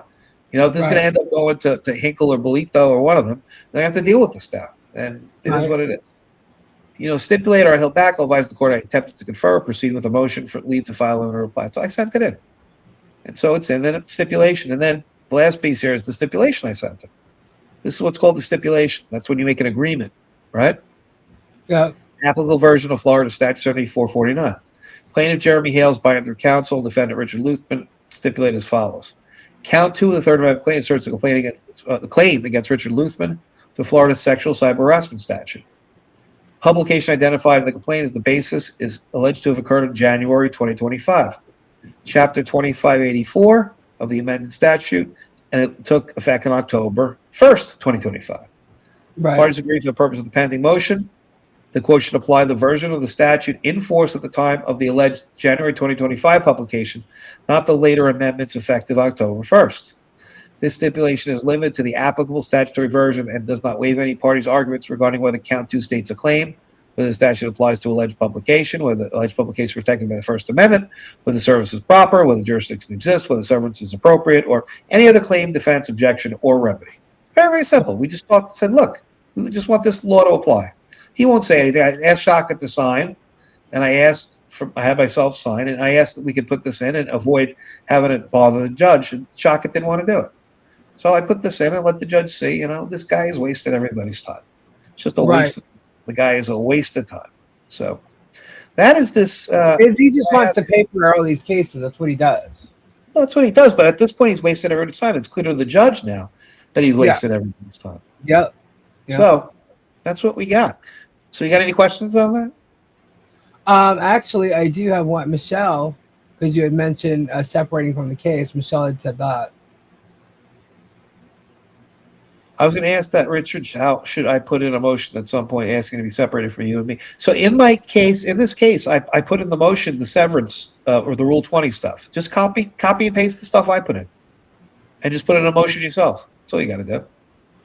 Rule 20. That's all it is. Rule 20, Rule 21. That's severance. What it has to be is that there's no issue of common issues of law and fact. So you need to have common issues of law, common issues of fact. Me and Michelle don't have common issues of law. We're being sued under two different legal theories, two different statutes, right? And there's no combinations of fact because there's no grand, conspiracy anymore. Right. Michelle he's not alleging that Michelle had anything to do with my publication of the video in January 2025, right. Nor is he claiming that I had anything to do with anything Michelle did. Right. So of course it should be severed. Right. And even in her case, her defense is so easily stated because he's going after her for what is it? Motions. What is it? Oh my God! It starts with an M. Malicious prosecution. Yeah, and the thing is and he brings up the case that she dismissed, right? And she dismissed it voluntarily because she knew she was going to bring it up in the Fed 1 case, right? Well, the Fed 1 case is at a stay. So that's malicious prosecution. I mean, it's been clear as day that was going to happen. She was going to ask for whatever she was going to get in that case in Fed 1, and it's just nothing's happening. So how can he try and turn it around into malicious prosecution against her for that one case that she voluntarily dismissed? No, it's crazy. But you know what it is? The fact is the severance issue makes it easier because then they got to deal with a lot more every time, and right. So it's going to raise if it's a frivolous case, which most of Jeremy's cases are, they're vexatious and frivolous. He's still going to have to pay Randy Shotgun for it. The only loser in this whole thing is Jeremy. Shotgun's making money hand over fist in this case, and all these cases. Yeah, he said tonight he's at $539,000 in legal fees, and I'm like, that's on you, dude. No one told you to do any of this. No one told you to start any of this crap. He's an idiot. It'd be different if he had any kind of, case that had merit. And he doesn't. Look, if this thing goes to discovery, he's going to get up to $1 million in legal fees. Easy. I'm going to make Randy Shotgun's fucking year this year. He will make $500,000 in legal fees by the time I'm done with this. That's the thing, and I don't think that they're gonna. I think Randy Shotgun is secretly wanting this thing to go to discovery, because right. You got to look at two things. One, I know what I'm doing in discovery, how to make their life miserable. Okay, number one, that's what I'm going to. Number two, discovery is going to be a. You think that the pleadings and everything else is a bonanza? It's going to be a content creation bonanza. You have no idea. It's going to be so beautiful. And then number three, let's say that I lose. Get in line. He can get a $10 million judgment against me. He's never going to collect. Get in line. I have how many other people in front of me? Right. The biggest one being the federal government. So what's he going to do? Yeah. And on that point, I actually got included in a very important article a few days ago about lawfare. And I'm actually, I'll announce it here. I've been writing a book about lawfare, my experience with lawfare. It's probably gonna be coming out in a couple of months. So I'm Oh, putting the works on it now. So everything's getting up to the big guy. I've got a pardon application now. This new fund. We got to see what legally is going to happen with this new Trump fund for weaponization of justice. But by and right. large, if the fund carries, then I'm going to have a nice little payday coming. That's what I'm going to be asking for it anyway. So, but I'm working on my book about weaponization of justice and my own Mhm. experience. So this is not, so Germ's got to get in line at this point. So he's Right. got nothing that he's going to get, and hopefully the judge sees that. The judge sees, look, he's creating a situation against Michelle that's not somebody that you expect to be in federal court, and Right. not one of these wealthy people or a big corporation or anything else. And bringing a case against me, I'm more dangerous than anything else because I can create a lot of problems for a lot of people in federal court. It's just, every little fucking thing. If I wanted to litigate for every little fucking thing, scorched earth. And at the end of the day, what do they do? Sanction me? What do they throw me in jail? That doesn't, I don't fear jail. I've been to jail. It's a joke. Get the hell out of here. And Right. really they can't do that because I didn't do anything wrong criminally. But are you going to order a Right. contempt order? Well, contempt order cannot be punitive, right? They can throw you in jail for a few days, for a few weeks, even for a few months. But if they do that, then it becomes a situation where I'm a journalist, and I would go for the record at that point. It would make national news if they wanted to throw me in jail for something, which would be a lot of fun actually. Then I'd have more press. I'd be writing stuff from jail, write letters from jail. Be great. So we'll see. We'll see if they want what they want to do. If they want to make me a martyr, they want to raise my level, that type of thing. They want to give me free PR. I would love that. I wouldn't mind that at all. That's where we are with that. All right. So now, in regards to the original video, Yeah, show the original video put on your little screen that says fair use. this is fair use, guys, because we're discussing what their claim is, their allegations are against Rich in the Fed 2 case. So I don't have the video actually. You want me to throw? You want the video? I'll put the video. I'll put the video up if you want. Is the next one an actual video? I can upload the video actually. Let me upload it for you. The entire video? Yeah, I'll give it to you right now. Hold on. Okay. That has this end part. Yeah, I have it right here. Hold on. Let's see. Okay. Here's the whole thing. I'm putting it in. Okay, guys, so this is the actual entire video. And you guys only saw, or if you saw it, you only saw a portion of this video. But here's the entire video.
So that is the video that everyone is saying is revenge porn. All right? Do you see anything in there that was pornographic? Any one frame in that video that is pornography? No. I don't see it either. Is there any reasonable expectation of privacy in any frame, any picture in Jeremy? That those faces that he makes are all public figure faces. They're all out in the public, right? Megan as well. I don't. And then the voice isn't even Jeremy's voice. It's Andrew Tate's voice. Yep. Right. Yep. So I don't know how what they're saying. This is like, it's a little bit embarrassing to Jeremy and to Randy Shockett that they even brought this case and they even brought this statute. It's very, very embarrassing.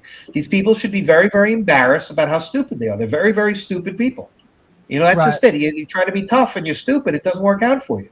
Tough and stupid is one of the worst combinations. This video is satire and parody. I mean, that's exactly what it is. But the rest of the video, okay, but there's another part of the video that nobody saw. Well, I'm going to let everybody know what the rest happened with the video. That if we pull the frame out on the video, and this will all come into evidence if we have to go to discovery, we're going to pull the frame out on the video and we'll see what was happening at the end of that when Megan, when her head, went from high in the frame to low in the frame. Lisa, why don't you show everybody what happened in the video? So this is breaking news on Two Lees in a Pod on Lisa Lee. This is a pull-out frame from the video. So that's what was actually happening. In the lower frame, the lower portion of the frame, you could see what was on the floor of the car, right? On the floor of the car, there were two things. There was the Federal Prison Monthly with paint chips rocking the conjugals, and it was a full-length, publication that it featured me rocking the conjugal visits, and maybe some stuff in there might have been pornographic. Some of the shit that I did was pretty nasty, and it's inside that magazine. I won't, deny that I've done some nasty conjugal shit. But that being said, the other part of it is what Jeremy has in his hands. Those are the breadsticks. And so, what we know about Megan and her breadsticks, right? Yeah. And so, what Jeremy had in his hands, his faces he was making, he couldn't believe how this woman mercilessly ate the breadsticks. She was eating breadsticks the whole time. And so they filed a lawsuit basically because Megan was eating breadsticks and Jeremy was, crazy about how quickly and voraciously she was eating these breadsticks. Yeah, she was gargling. She was deep-throating the breadsticks. It was all the way down. Like she was working on her gag reflex with the breadsticks. It was going right down her throat. It was out of control. She was gargling the garlic sauce, I guess, right? So it's all about the breadsticks with her. So that's what this whole thing was about, the breadsticks. So we pulled the frame out for everybody and let them see this. So if this goes to Discovery, this is what's going to happen in Discovery. We're going to ask them all about the breadsticks. Well, we may have to get a full version of Federal Prison Monthly, and we're going to have Paint Chips pictures. There'll be a whole Paint Chips gallery of all the stuff that Paint Chips does in that. And that's some sick things that rock the conjugals. You don't get on the cover of Federal Prison Monthly without being a sick bastard. Yes, Robbie. Robbie was on the cover of Federal Prison Monthly as well. And he's a sick man rocking the conjugals as well. So you need to be a sick person to be on the cover of that magazine. That might be what they're talking about. That might be the materials that they're worried about. You can't see any of that material in this frame. It was never part of that video. But, Megan was having problems with the breadsticks. And you know what? I don't call her Megan anymore. I call her Piglet. That is her new name. When I sue her, if this doesn't get dismissed, I'm going to actually sue Megan Fox, also known as Megan Fox Ryder, also known as Piglet. That's going to be her name in the lawsuit. I'm going to call her Piglet because that's what her name is. She's been referred to in the media as Piglet. Megan Piglet Ryder. That's what she is. Megan Piglet Fox Ryder. Okay. Fox Piglet. I don't know what animal she is. Is she a fox? Is she a pig? She's a pig fox? I don't know. But that's what she's a piglet. Not fox. But she's a piglet. Piglet. So the point in showing all this, guys, is literally. Oh, we got Robbie back. Hold on one sec. Back. Scooter. So Robbie, I have to ask you. What? Shoot. I made the cover of Federal Prison Monthly, and that magazine was on the floor of Jeremy Hales's car when Megan was in there for the infamous video, while she was gargling the breadsticks. She was deep-throating the breadsticks. Did you ever make the cover of Federal Prison Monthly for rocking the conjugals? I heard that you did. I can't answer you that. Can either confirm or deny? Yes. Exactly. Yes. Okay. Oh, there you go. Anyway, guys, so the point is showing you that there were breadsticks. That's what it was. That's the end result to that video, and there was nothing actual pornographic or revenge porn about it. Okay, it was the whole thing was satire and parody.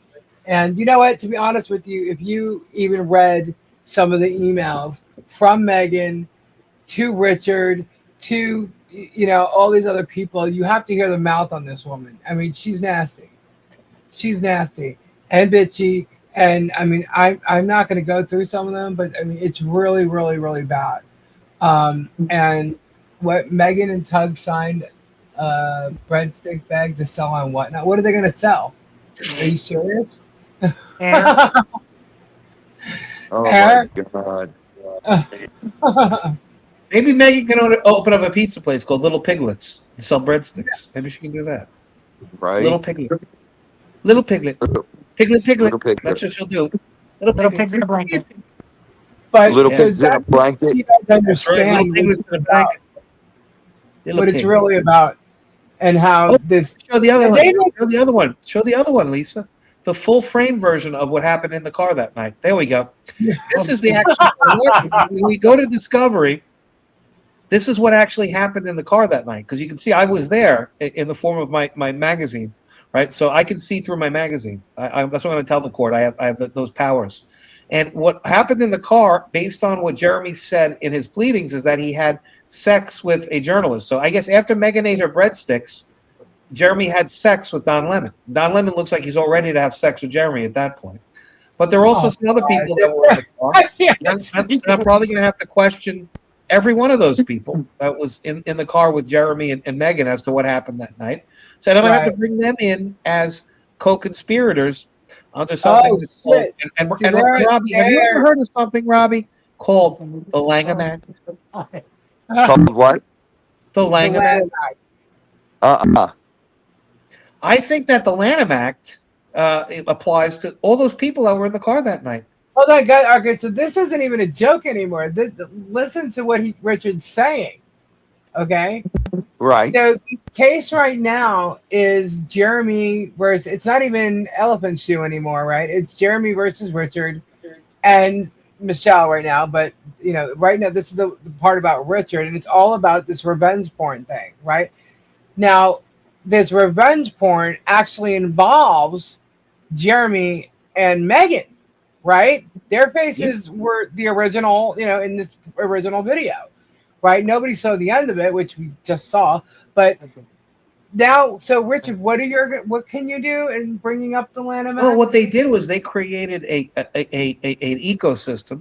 Yeah. And their ecosystem was to perpetrate the falsehood that there was some type of video that Jeremy had said in his pleadings. He's made this in actually, I think, 2 or 3 versions of his pleadings about the revenge porn, saying that there was an actual video of him and Megan that I had stolen and that I had put out there, and I violated the law doing it.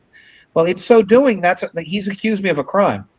Right. And in so accusing me of a crime falsely, all of them are related in a very serious conspiracy to tag me as a criminal. And so that becomes something that, it smacks of RICO. It's a conspiracy, actually. So I'm going to get them all under that, and I'm going to get them also under the Lanham Act.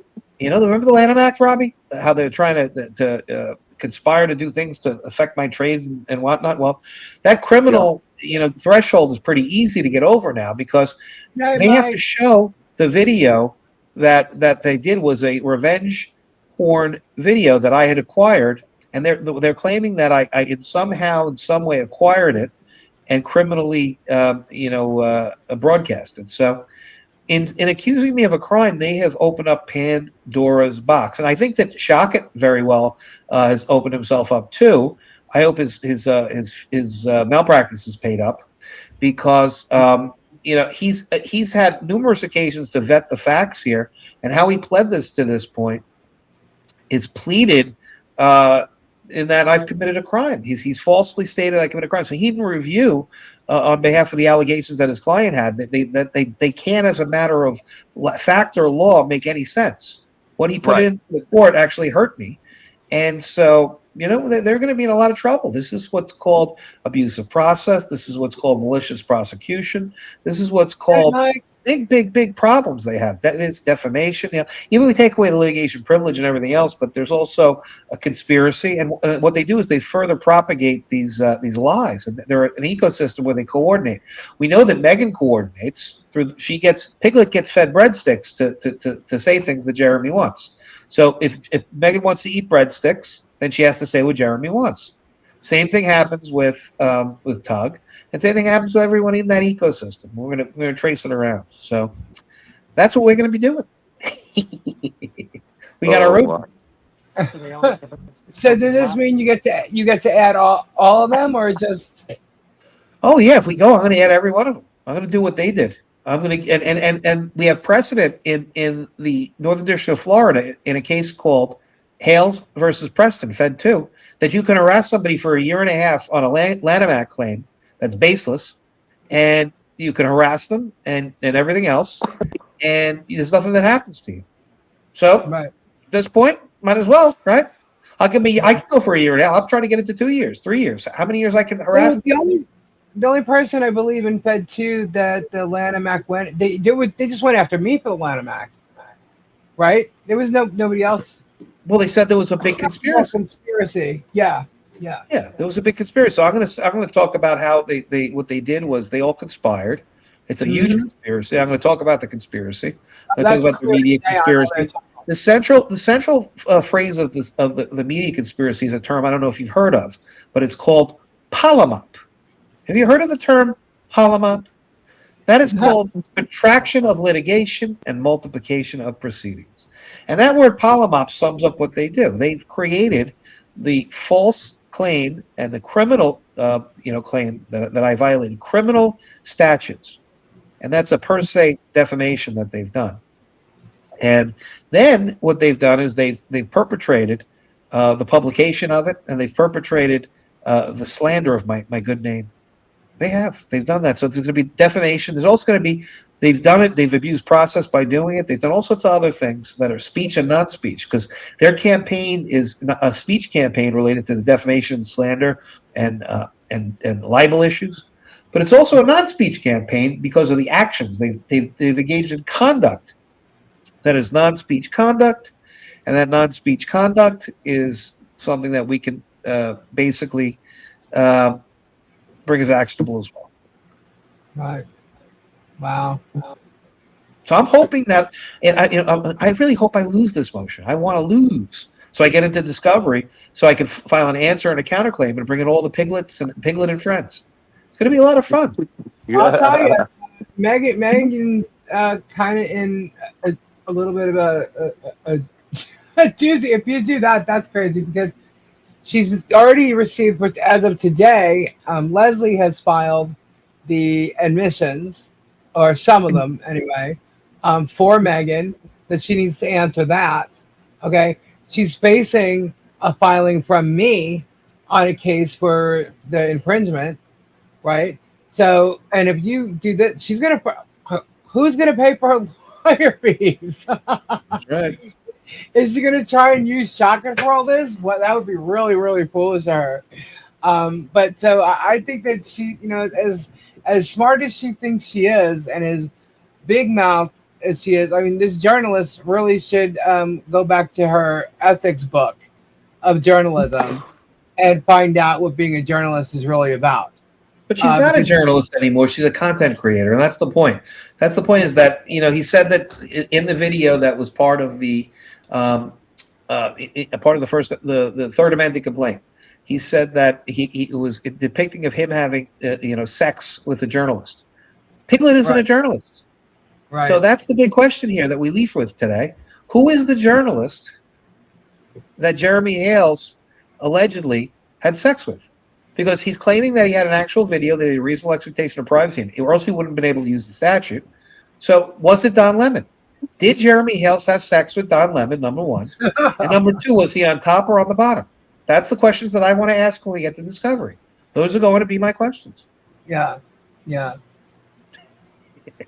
I find it funny because all last week was all about me. Like she's definitely unhinged over me now. I mean, she put 3 videos up of me the other day, which obviously is all privacy issues, right? So She did that. She's definitely harassing me and or trying to. And I'm bringing up like valid points. Like, so if you're cyber harassing me, you have a company that supposedly she calls it a sponsor.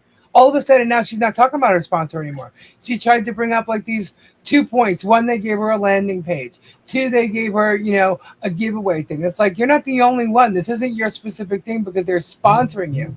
You signed up for an affiliate program. That's it. And all of a sudden now she's shut up. And now she's mad for some reason. I don't know why.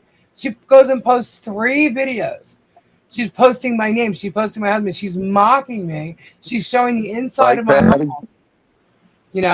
And they think it's public because you can see see me from the street. No, you can't. No, you absolutely cannot. And that's proven in the body cam footage. And she's just going on and on and on and constantly doing this. So it's like, you know what? We're just done.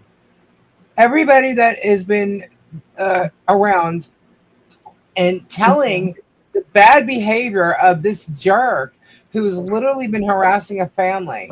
We've tried helping the family. We have done, lots of things, that we could. And because we did, we got attacked.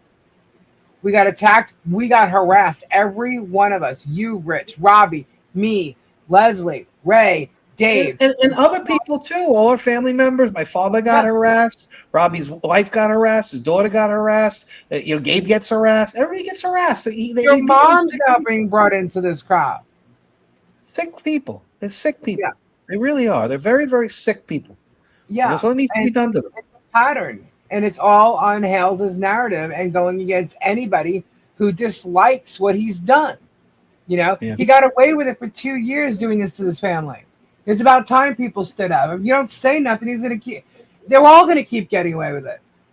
So and I'm not about to let that happen. Not with me. I'm not about to let it happen. So I'm not. Leslie's not. Rich obviously isn't. And the rest of us, we're all here.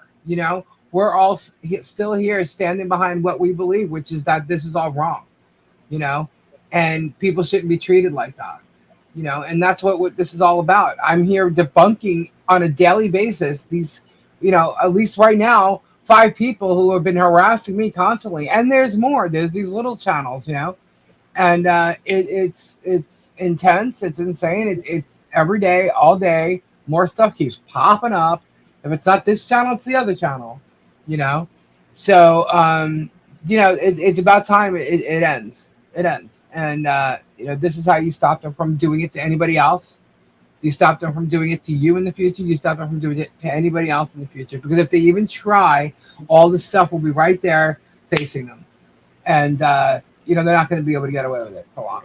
So, Oh, and they asked, right, did I get the video when Jeremy was in the limo with P. Diddy and Epstein? I have even better than that. For my counterclaim, I did the alligator Alcatraz. I only released the very beginning of that. I actually have interviews with alligators that talked about how Jeremy had freakouts like P. Diddy with the baby oil, and he was lathering up the alligators, and he was actually he gave a couple alligators roofies. I have actually alligators giving statements. People don't realize that, if you've seen Harry Potter, there's a very, very special skill called parcel tongue. That's when you can talk with snakes and reptiles. I have that skill. I have the skill to have parcel tongue, right? The only people that could speak parcel tongue are Harry Potter, right? It's Salazar Slytherin, Lord Voldemort. There's only very few, and Rich Luthmann. There's only like 4 people that can do parcel tongue. I think Robbie could speak a little bit of it, but there are only so many people in the world that can talk to reptiles, and I'm one of them. And I actually took the statements as a journalist of all the reptiles, the alligators and the iguanas and the lizards and all the crocodiles that Jeremy Hales has done what he did to. And we may be bringing as next friend to all the animals in order to hold Jeremy Hales accountable for his bestiality. I think that's what we're going to try to do. We went to Alligator Alcatraz and took statements. We may have to take more statements. We may have to go up to Ohio and see what alligators and crocodiles. They don't go that far north. There might be lizards, though, up there. He might have a little lizard farm hidden away. Like, they had in Ohio where they had the girls that were in the basement for all those years, and they were locked up, chained to the radiator. he could have lizards chained to a radiator someplace in a This is basement in all Ohio. set. This is all comedy. This is something that we might have to investigate. We don't know what we can do with Jeremy Hales at this point because I of bet his he's got a alligator- unicorn in there too. The what? What's he looking for? I'll bet he's got a unicorn in there too. Would be a It's unicorn. just He's a sick crazy the man. stuff that he comes up He's a with. sick man.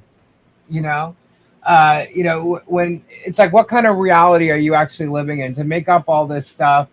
And that's where your satire comes from, because of all the stupid stuff that he just claims that everybody's involved with. I mean, now I'm a swinger. That's another thing. I'm a swinger. What else? Oh, because of loofahs, I'm a swinger. Meanwhile, everybody in the villages knows that all the loofah stuff's like a joke. What else? Oh, he said I was a drug addict, a drinker. No, that was Megan. But tonight he said I was probably taking oxys. You missed out, Robbie. Now I'm taking oxys. This is like crazy stuff, and it wasn't my eyes that were all like wet and watered down and whatever. Let me guess. He interviewed the doctor that wrote your script. I guess I tried to, because oh my god, they tried to. That's just part of the fifth time he mentioned John in his surgery. That I don't know any doctor or any pain management place that does surgeries and puts it out this long of a date. I mean, he was just going on and on. I'm thinking, oh, you got to be kidding me. They were talking on, I think it was Coop's channel, about trying to find out who John's doctor was. And I'm like, you think if you do that, you're going to find out any information? Like, these people are like crazy. Like, don't you have anything better to do with your day? You're out of control. They just did the Volpe too. We did a piece this week with Volpe. I'm gonna probably put out some more on tomorrow. He did an article on it about how they went and they didn't read his articles that he wrote about this woman who got put in jail, and they blamed him for getting her put in jail. And he's the one writing about the fact that she's being put in jail. They're just like very, very stupid people. And then Go ahead. My neighbor across the street, right? There's a domestic violence issue that's gone on, right? And I'm friends with the victim, okay? And I have been friends. And Megan and Tuggle literally telling everybody, and even Shara put out a video claiming that an innocent man in the villages was arrested. I'm like, is this bitch out of her mind? There is a video proof. There's images of the marks on this woman's neck. Her lip is. Are you kidding me? No, you guys haven't seen any of that because you're trying as much as you can to come after me, ignoring the domestic violence issue, okay, and trying to say that I'm the reason why he's in jail. Meanwhile, he battered this woman twice and her mother once. He was on probation and violated that by contacting her. And then when he got arrested the last time for the domestic violence and battering her, he's contacted her again, and he was released on a conditional release to not contact her. He contacted her again, and he just spent a little over a month in jail, and now he's out on an ankle bracelet, and he can't even live at his father's house. Okay, he had to move because he's not allowed to be that close to her. Okay, but yet this is my fault. Somehow I did this. That's what Megan and Tug are doing. Because I'm the one that helped her and helped her stand up for herself. Okay, because I was being a friend to her.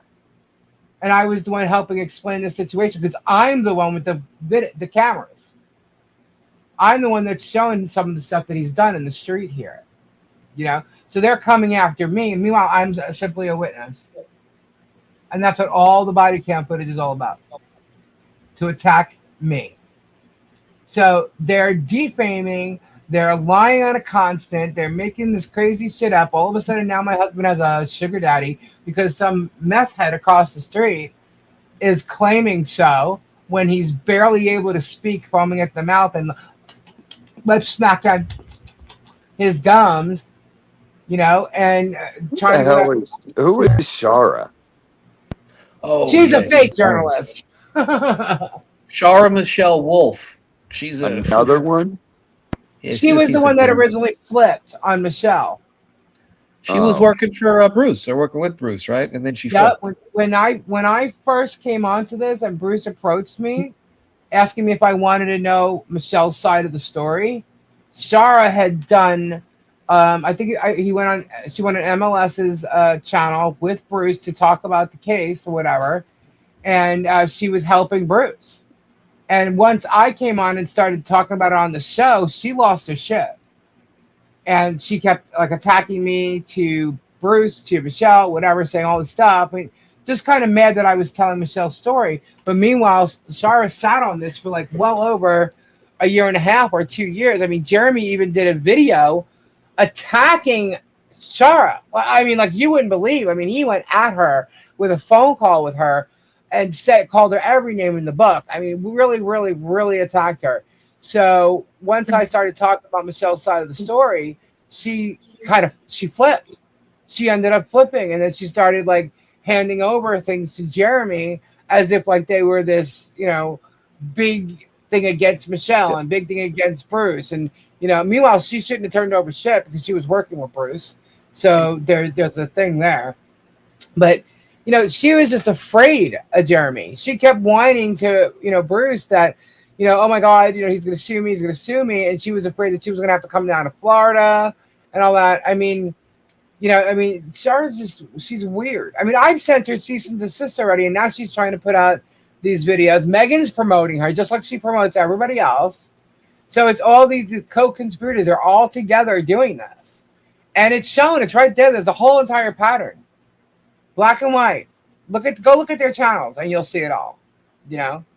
You will not be able to go to Rich's channel and be able to say these two are in cahoots together, meaning me and Rich. You're not going to be able to go to Robbie's channel and say me and Robbie are somehow in cahoots against Hales by looking on our channels. Same with Dave, same with Ray. You can't see that. It's not open like that. My channel is totally different. I'm also being accused now of changing all my thumbnails. They think it's because I'm deleting videos or something. No, honey, the videos are there. There's a reason I upgraded my channel. Maybe it's because half you guys out there are getting demonetized. Okay, and I'm trying to make sure my channel is not against things that YouTube's looking for. And if you guys are smart, you should do the same damn thing, but they're not. Anyway, but they're making up all kinds of stories. They have this whole narrative, and if you look at their channels, my point is they have patterns, and especially Megan and Tug and Hales. It's all right there. Black and white. They can't even delete, erase, nothing. It's all recorded. And I heard Lisa, have you heard that they use burner phones too? I heard they use burner phones to communicate. But even the stuff that's like non-burner phones. He has burner phones. He used the burner phones with Leslie. Yeah. Mm-hmm. So we can show that he used burner phones, so we can say, look, they have burner phones. But even the stuff that's like not burner phone, but like that's like the stuff that like organized crime does. He's acting like an organized criminal. These people are acting like organized criminals. They're using burner phones and everything else. But the fact of the matter is, even with the stuff that they put out there, they give themselves away. They're not very good at doing this. They're very, very stupid people. That's just it. They've given the whole footprint of what they're doing. The whole conspiracy is laid out there for everybody to see. Their modus operandi, the common scheme or plan, it's a total disgrace. They're a joke. These people are very, very stupid. But the problem is they can be stupid, but they can still hurt people. They can hurt a lot of people, and they have. And somebody needs to put a stop to them. They need to put a stop to them legally in the courts. And that's why I'm doing what I'm doing. That's why you're in what you're doing. Leslie right now. And these are like the three things that are like really, really going to start. Mine, I mean, I haven't even filed yet, but that's because I'm working with law enforcement as well. So, but anyway, it's all good. But we're going to hold them accountable. And the biggest one who gives himself away on a constant basis is the leader of it all. Yeah. He cannot keep his mouth shut. Even 3 weeks, you guys have heard he hasn't said nothing. He said little things here and there, but tonight he came out, boom. Why? Because his views are down. Okay? So he went to attack Michelle on not being at this depot, just like he's done with other people, making up stories. Guys, remember that one bankruptcy hearing that I ended up showing up at and he lost his shit? He lost it because I showed up. He did not think I was going to be there. And at that point, he realized he cannot lie about what goes on in the bankruptcy hearing because he knew I would be there to prove him wrong. Before that, he could lie to you all he wants, and he's doing it now, still with bankruptcy, because I wasn't there. He knows I won't debunk him if I'm not there. I could still debunk him because I have people who are there. I get the truth, okay? And it's in Ohio. He flipped out. He told the trustee in bankruptcy that I was actually at the Ohio hearing and involved in it. And no, I was not. He lied to the trustee in the bankruptcy court because he couldn't keep his mouth shut when he saw I was there. He's like, "Can I say something?" My name pops up. Their faces, I think it was Deanna on there. She looked shocked. Okay. He turns around after Socket gets all frustrated with Michelle, and he turns around and goes, "Can I say something?" And so the trustee's like, "Yeah." And he turns around and he goes, "This Lisa person is probably recording this right now," and flipped out and said, "I was at the Ohio hearing and not even less than 30 days ago." And he literally lost his shit just because my name was on the screen. I never said a word. I never even said good morning, Judge, or whatever her name is. I never said a word, nothing. And he accused me of recording the hearing, which I would never do. I'm not that stupid. Okay. He's probably the one who did something like that because he records everything secretively. Even just standing in front of you, he's wearing something. He did it to Tina, his neighbor. He's done it to several people. He's actually, before all this stuff, he used to show all his spyware in his glasses, his pen, all this stuff, But he's the one who does that. And he literally flipped out and accused me. He lied about me, accused me of things right there in bankruptcy court, literally just because my name showed up on the screen. I mean, he calls himself out on the shit that he's done all along. Tonight, I mean, he knows I'm dealing with the sheriffs, right? He goes and tries and lies about me again and harasses me tonight. I'm like, "Are you an idiot?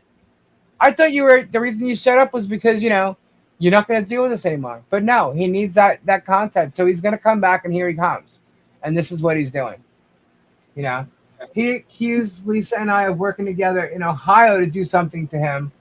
I've never been in Ohio. I've driven through Ohio once on my way to California, and that was way before I even knew of hell. So I don't know. Ohio is a godforsaken place. You have to understand that. And I'm sorry to anybody who's in Ohio, but you know who said that? Tom Brady.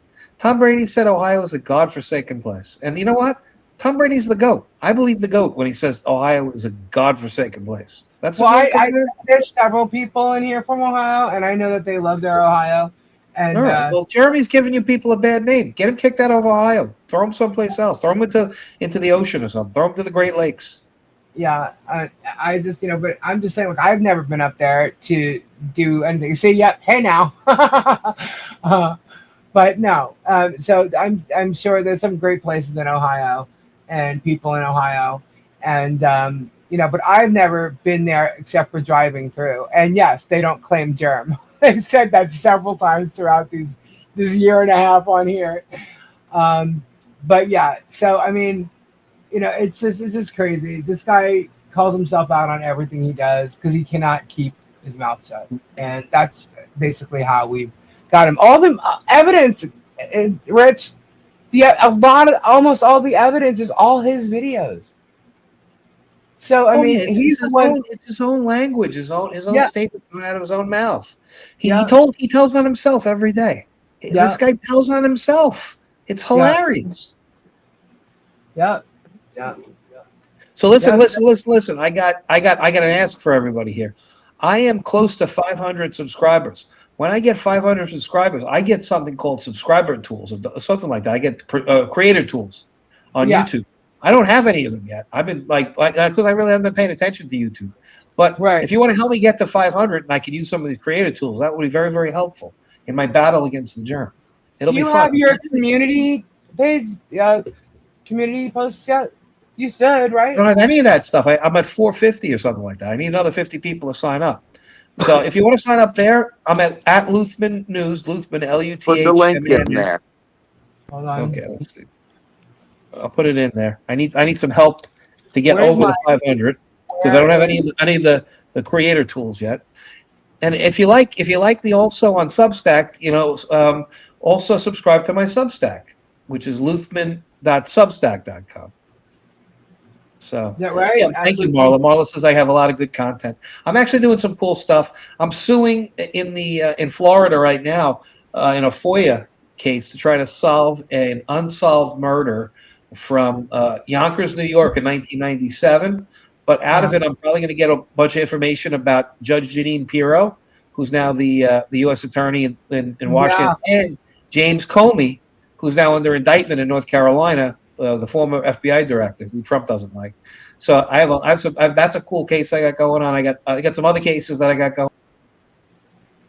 Whoa. What happened? Rich, come back. Rich. No, that was my fault because I was trying to remove the other things I saw on the screen, and Rich just went with it. They all disappeared all at once. Come back! I don't know if he realizes he's gone. Oops, sorry, Rich, that was me. Come back! Does he? I hope he realizes he's gone. He probably doesn't. Probably doesn't even realize he's gone yet. Oh man! All right, hold on. That was me. I did. I tried to remove the clips. I was gonna say I have not warmed up to Mocha. There he is. All right. I don't know what the heck happened there. I got kicked off. I did that. It was my fault because I was trying to remove the other windows, and all I did was remove one, and it removed all of you. I got disappeared. Now we don't have any sound. Yeah, I'm sorry. They disappeared me. They disappeared. Lisa's got to quit playing with buttons. Tell her. I'm playing with buttons. I was saying that I'm only a few short. It goes, Robbie. That was not me. I didn't touch a thing. He did that on purpose. Sorry, go ahead, Rich. Yeah, so no, I got Luthmann News, which is my news account for everybody, and then I got my personal account as well, and I got some other accounts. But there's also Substack, and I got a link tree as well. I'm going to give you my link tree because that has everything that I have on it. So I have all these different accounts on every platform. Anybody who wants to like me, it helps me out because I think I'm shadow banned in a bunch of places because I say too much controversial shit. So you know what I do. I don't care. I really don't care what I say. I see you're getting a lot more people to watch your lives, the recent lives that you've been doing. Yeah, I'm getting people to watch it. I don't mind that. I'm doing it for a little bit, but I do a whole different bunch of categories. Like I talk about the germ stuff, and I got a battle against him, but I got a battle against this idiot named Dinesh. He's a piece of crap. But I also do stuff with family court. I do a lot of family court stuff. Family court Guys, reform. you should subscribe to Rich's Substack because Rich does a lot of articles on many things, many subjects, many things going on, a lot of family court. But I also got I got some mob cases too. I'm coming out with an article about the Colombo Wars. I know you probably know about the Colombo Wars, Lisa. Yeah. The Colombo Wars back in the 90s, late 80s, early 90s. And Victor Arena, who was the boss, the de facto boss, the guy who started the whole war, because the real boss went away, and Vic Arena became the street boss, and then became a big fight. Well, he's still alive. He's in the 90s up in Devens, and they won't give him compassionate release. So I'm going to be doing a story about him this week. I did a story last week about a mobster, too. A reformed Gambino associate he used to be named Benny the Blade Garitano, but he's no longer Benny the Blade. He's reformed. He's now a reformed former Gambino associate. And so, I talked to him about how what a great guy he is. Blade is reformed. He's reformed. Benny the Blade is reformed now. Yes, he's a reformed Gambino associate. That's what we tell everybody. So we got that. We got some other stuff coming. We got, I do New York stuff. I do Florida stuff. I talk about Florida. I talk a lot about politics, so I know a lot of people in politics and what's going on. A lot of people don't like my politics, which is fine. You don't have to like my politics. It is what it is. But I do what I got to do. Yeah. Now we just generally here we just try to stay away from politics because we have people on both sides and in between, and you know what I mean. And I just try to keep it away from here. I've always done that from the get-go of my channel, and I know it comes up. Well, true crime is everybody can like true crime. I do a bunch of that. And family court, anybody can family court. It doesn't matter your political persuasion or anything else. Right. You get dragged in. That happens to a lot of people.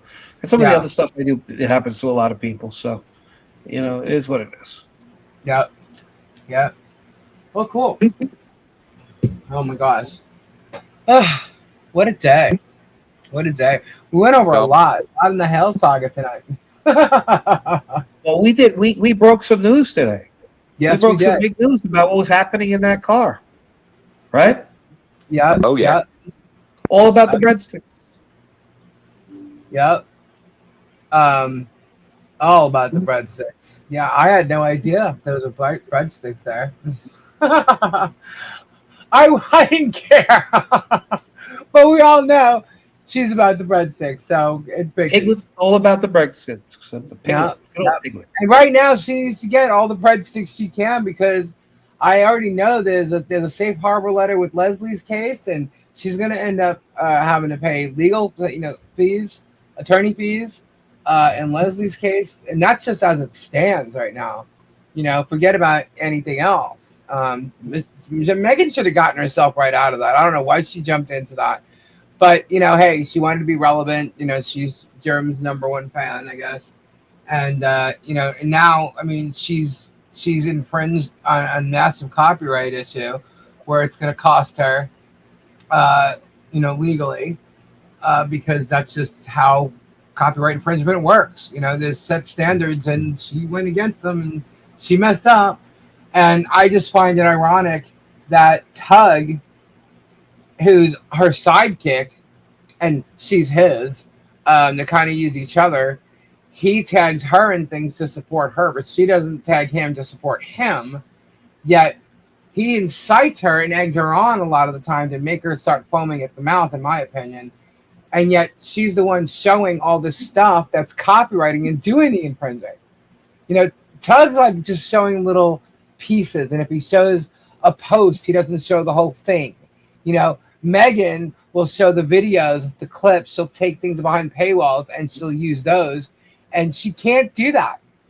She cannot do that. It's not fair use. And then she goes and profits from it on her Rumble channel. So if she thinks Rumble's not going to know about this, Rumble already knows about it. So it's like this woman is she's really getting herself into a lot of trouble right now. And I just can't wait to see how Jerem's going to save her. That's what I'm waiting for. I want to see Jerem's not saving anybody. Jerem's not barely able to save himself. I know. He couldn't save his own relationship with Martha. He couldn't. He can't. He's got his own problems right now. He's going to tell everybody that's in his group, you know what? You're on your own, and that's going to be the end of this whole thing. You watch. Is he going to save her from the cyber harassment that's going on? How's he going to save her? How's he going to save anybody? Right. Is Shaka a criminal lawyer? I mean, because is he going to defend her in criminal court? I mean, I don't know, because cyber harassment is a criminal thing, Well, and the thing is, if this case my case doesn't get dismissed, they're all going to have to hire their own lawyers. Shaka's not going to come and represent everybody. He can't. He'd be conflicted. He's got to represent Jeremy. How is Jeremy going to save her? Jeremy can't save her. Jeremy's not going to hand her money to hire a lawyer. Jeremy's already paid $500,000 for his own lawyer. He's going to be $1 million if this suit goes to discovery. It's going to be fucking hilarious. I'm telling you, this is like nobody looked into the future with that. And as a matter of fact, you know what? I'm not going to say I feel bad for any of them, because I don't. But when Jeremy started this going after Michelle, he literally did videos stating how Michelle would never be able to get an attorney. Jeremy thought this was going to be an open and shut case. He was going to be able to use it for, I don't know, maybe a year. You know what I mean? He never expected her to defend herself or be able to defend herself, because he went into the whole big spiel about how much it was going to cost and the retainers and all this and all that. Yet look at where we are. She's still defending herself. And look how much shit has happened in the meantime. And he's got to spend all this money on lawyers and lawyers. I mean, he made that money. He made it, whether he's making it right now or not, he has made that money for years. Because when he was doing content with Robbie, he was bringing in over $200,000 a month in YouTube. A month. Okay? And this is years later. So he's made that money to cover his attorneys. Now, whether his YouTube channel is covering those fees right now or not, I don't know. But guess what? He's in court cases where when it goes to discovery, we'll find out. Because we can subpoena records from all social media platforms. So we're going to find out. exactly what's really happening and what's really going on.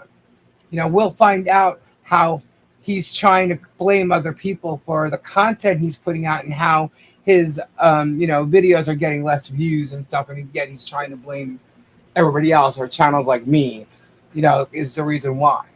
If I took away his viewers, then I would have a hell of a lot more people in our channel, right? Don't you think? Rich, you would have a hell of a lot more people in your channel if you took away his viewers, right? I mean, he has 730,000 subscribers. Where'd they all go when he's only getting 25,000 views a video? I want to say, everybody, thank you. I got 20 new subscribers in the last couple of minutes, so thank you, everybody, for that. Also, do not forget to subscribe to the anti-slapwatch. What the hell is anti-slapwatch? There's a Facebook page called the Anti-Slapwatch, Jeremy Hales. It's on Facebook. And all the pictures that you saw today will be put up on that website, on that Facebook page after we get off the air tonight. So you can see, you'll have all access. It's full access. Great. Just the two of us got together and said that we're going to document what's going on with Jeremy Hales. So I'm going to put all these pictures up so people have them for documentary purposes. And that's where a lot of the stuff gets released related to the case. And if you have anything about the case that you want to put up about the germ or anybody that's related to it, you can put it up on that site. And there's another. Is it a group or is it a page? It's a group, I believe. It's called. I'll tell you what it is. I'll give you the. It's facebook.com/groups/Jeremy Hales. I actually took his name on Facebook. It's been great because he's an idiot. He doesn't even have his name. I'll put it into the chat right here. That's what it's called. He's so stupid. He doesn't even have his own name protected on Facebook. So that just goes to show the level of intellect that we have going on. He's a very, very stupid person.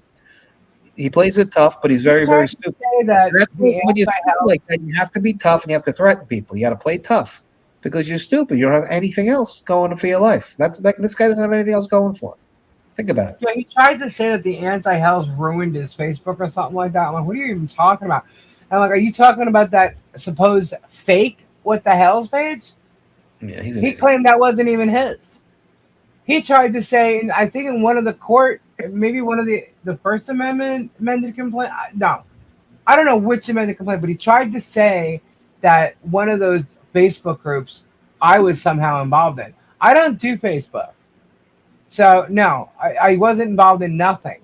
But if you look at everything, he said that he relied on this group, and then all of a sudden it disappeared. I guess it had too many reports on it. I don't know. But that anti-What the Hell's thing or the What the Hell's fake group is gone. And so, I don't know, was that what he was talking about? That group is gone? Is that how, someone ruined his Facebook? Because he's talking about having a Facebook group or Facebook Now. I don't even know. It's either they think that I stalk them, which is kind of funny. No, I just go over what's going on with the Michelle thing and this whole scenario. I don't watch his Instagram or TikTok, I guess. I don't watch none of that shit. I don't watch his Facebook. I don't even know where he is on Facebook. I do know that there was that fake What the Hell's group because there was shit about me all over it. That's it. That's the only reason why I know. I don't even know all the stuff that he's got on social media. It's just the YouTube that I was watching, taking videos of, evidence. There's so much shit, dude. I don't want to watch or see any more of his stuff. And now I'm having to do the same shit for Megan and Tug. I had no idea all their Facebook posts and everything. I'm like, oh my God, this is insane how long they've been doing it, how many there are. It's crazy. But you got to save it as evidence because it's evidence, So a lot's gone down in this whole entire hell saga. It's crazy. So hopefully it'll end. One day. So yeah, so it's the only one. Pretty much me too. But sometimes someone says, "Did you see Jeremy's this today?" I'm like, ugh. I think I see the thumbnails more than I actually see the videos. But I do watch on Sundays because we do Sunday SPUNDAY here. So there you go. What are you doing, Robbie?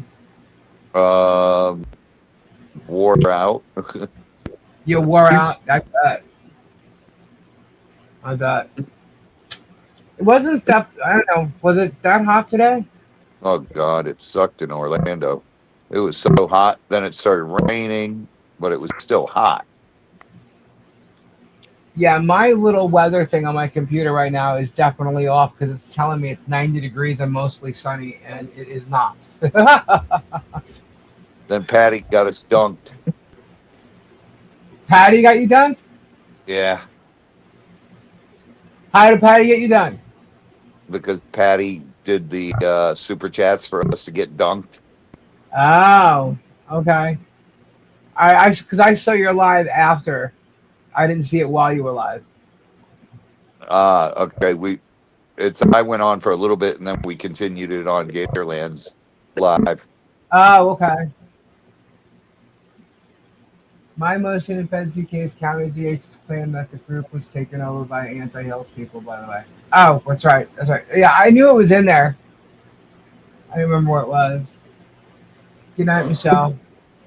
Oh, so Rich, your Moses posted your link at Luthmann News. Thank you, Thank you, Mo. Yeah, go over and subscribe to Rich. Rich has been doing a lot more live streams lately, and they're pretty I informative. do them during the day. I like to do them like 1, 2 o'clock in the afternoon. So I want to So yeah, and you you've had a couple different people for different subjects on your panel. Yeah. And so there's a lot to learn about over there. So definitely go and subscribe and check it out. So, oh yeah. Anyway, so it is it's 12:30, and we've had a long weekend. I have a birthday that is coming up on Tuesday that you all know. Send those birthday copies for Gabe. Gabe's birthday's on Tuesday. We did celebrate it yesterday with Ray, and his family was here, and Kim Chuss was here. So we had fun. We're going to miss Ray. Ray's not going to be in Florida much longer. And so it was also kind of like a goodbye to Ray day. So we had a really, really good time. And Rich, wish you could have made it. You know how it is. That's fine, Gina. Whatever floats your boats. But Tuesday, we're going to be back on Gabe's birthday. He does want to go live, so he will be here. So we should have some fun with that. And Kendra will be here as well. Robbie will be here. Rich, you're invited to come on Tuesday night if you want to. But I want to thank you all for being here tonight. Rich, thanks for coming on tonight and explaining that to us. And guys, I hope you have a great start to your week. I hope you have a great night. And prayers out to all you guys. Thank you again. We love you guys here. And I'll see you on Tuesday at 10. Maybe we'll go on a little bit earlier. I don't know. I'll talk to Tori about that. I do want to talk to Tori, see how she's doing. Prayers for Tori because she hurt her leg today. She was at the ER this evening. And so I want to find out more about that. I know she was talking about it in the chat. So I feel bad that I hurt Gabe's feelings saying we wanted to hear this. You didn't hurt his feelings. He's fine. He's giddy. So anyway, guys, thank you again. Have a great night. And Good night, see you everybody. God bless and prayers up. Maybe we'll do a members only tomorrow. I don't know. Members only are always going to be pop-ups. So other than that, Tuesday it is. Thank you all so much and have a great night. Bye-bye. Bye-bye. Bye-bye. Ta-ta for now. Night, Ray. Toodaloo.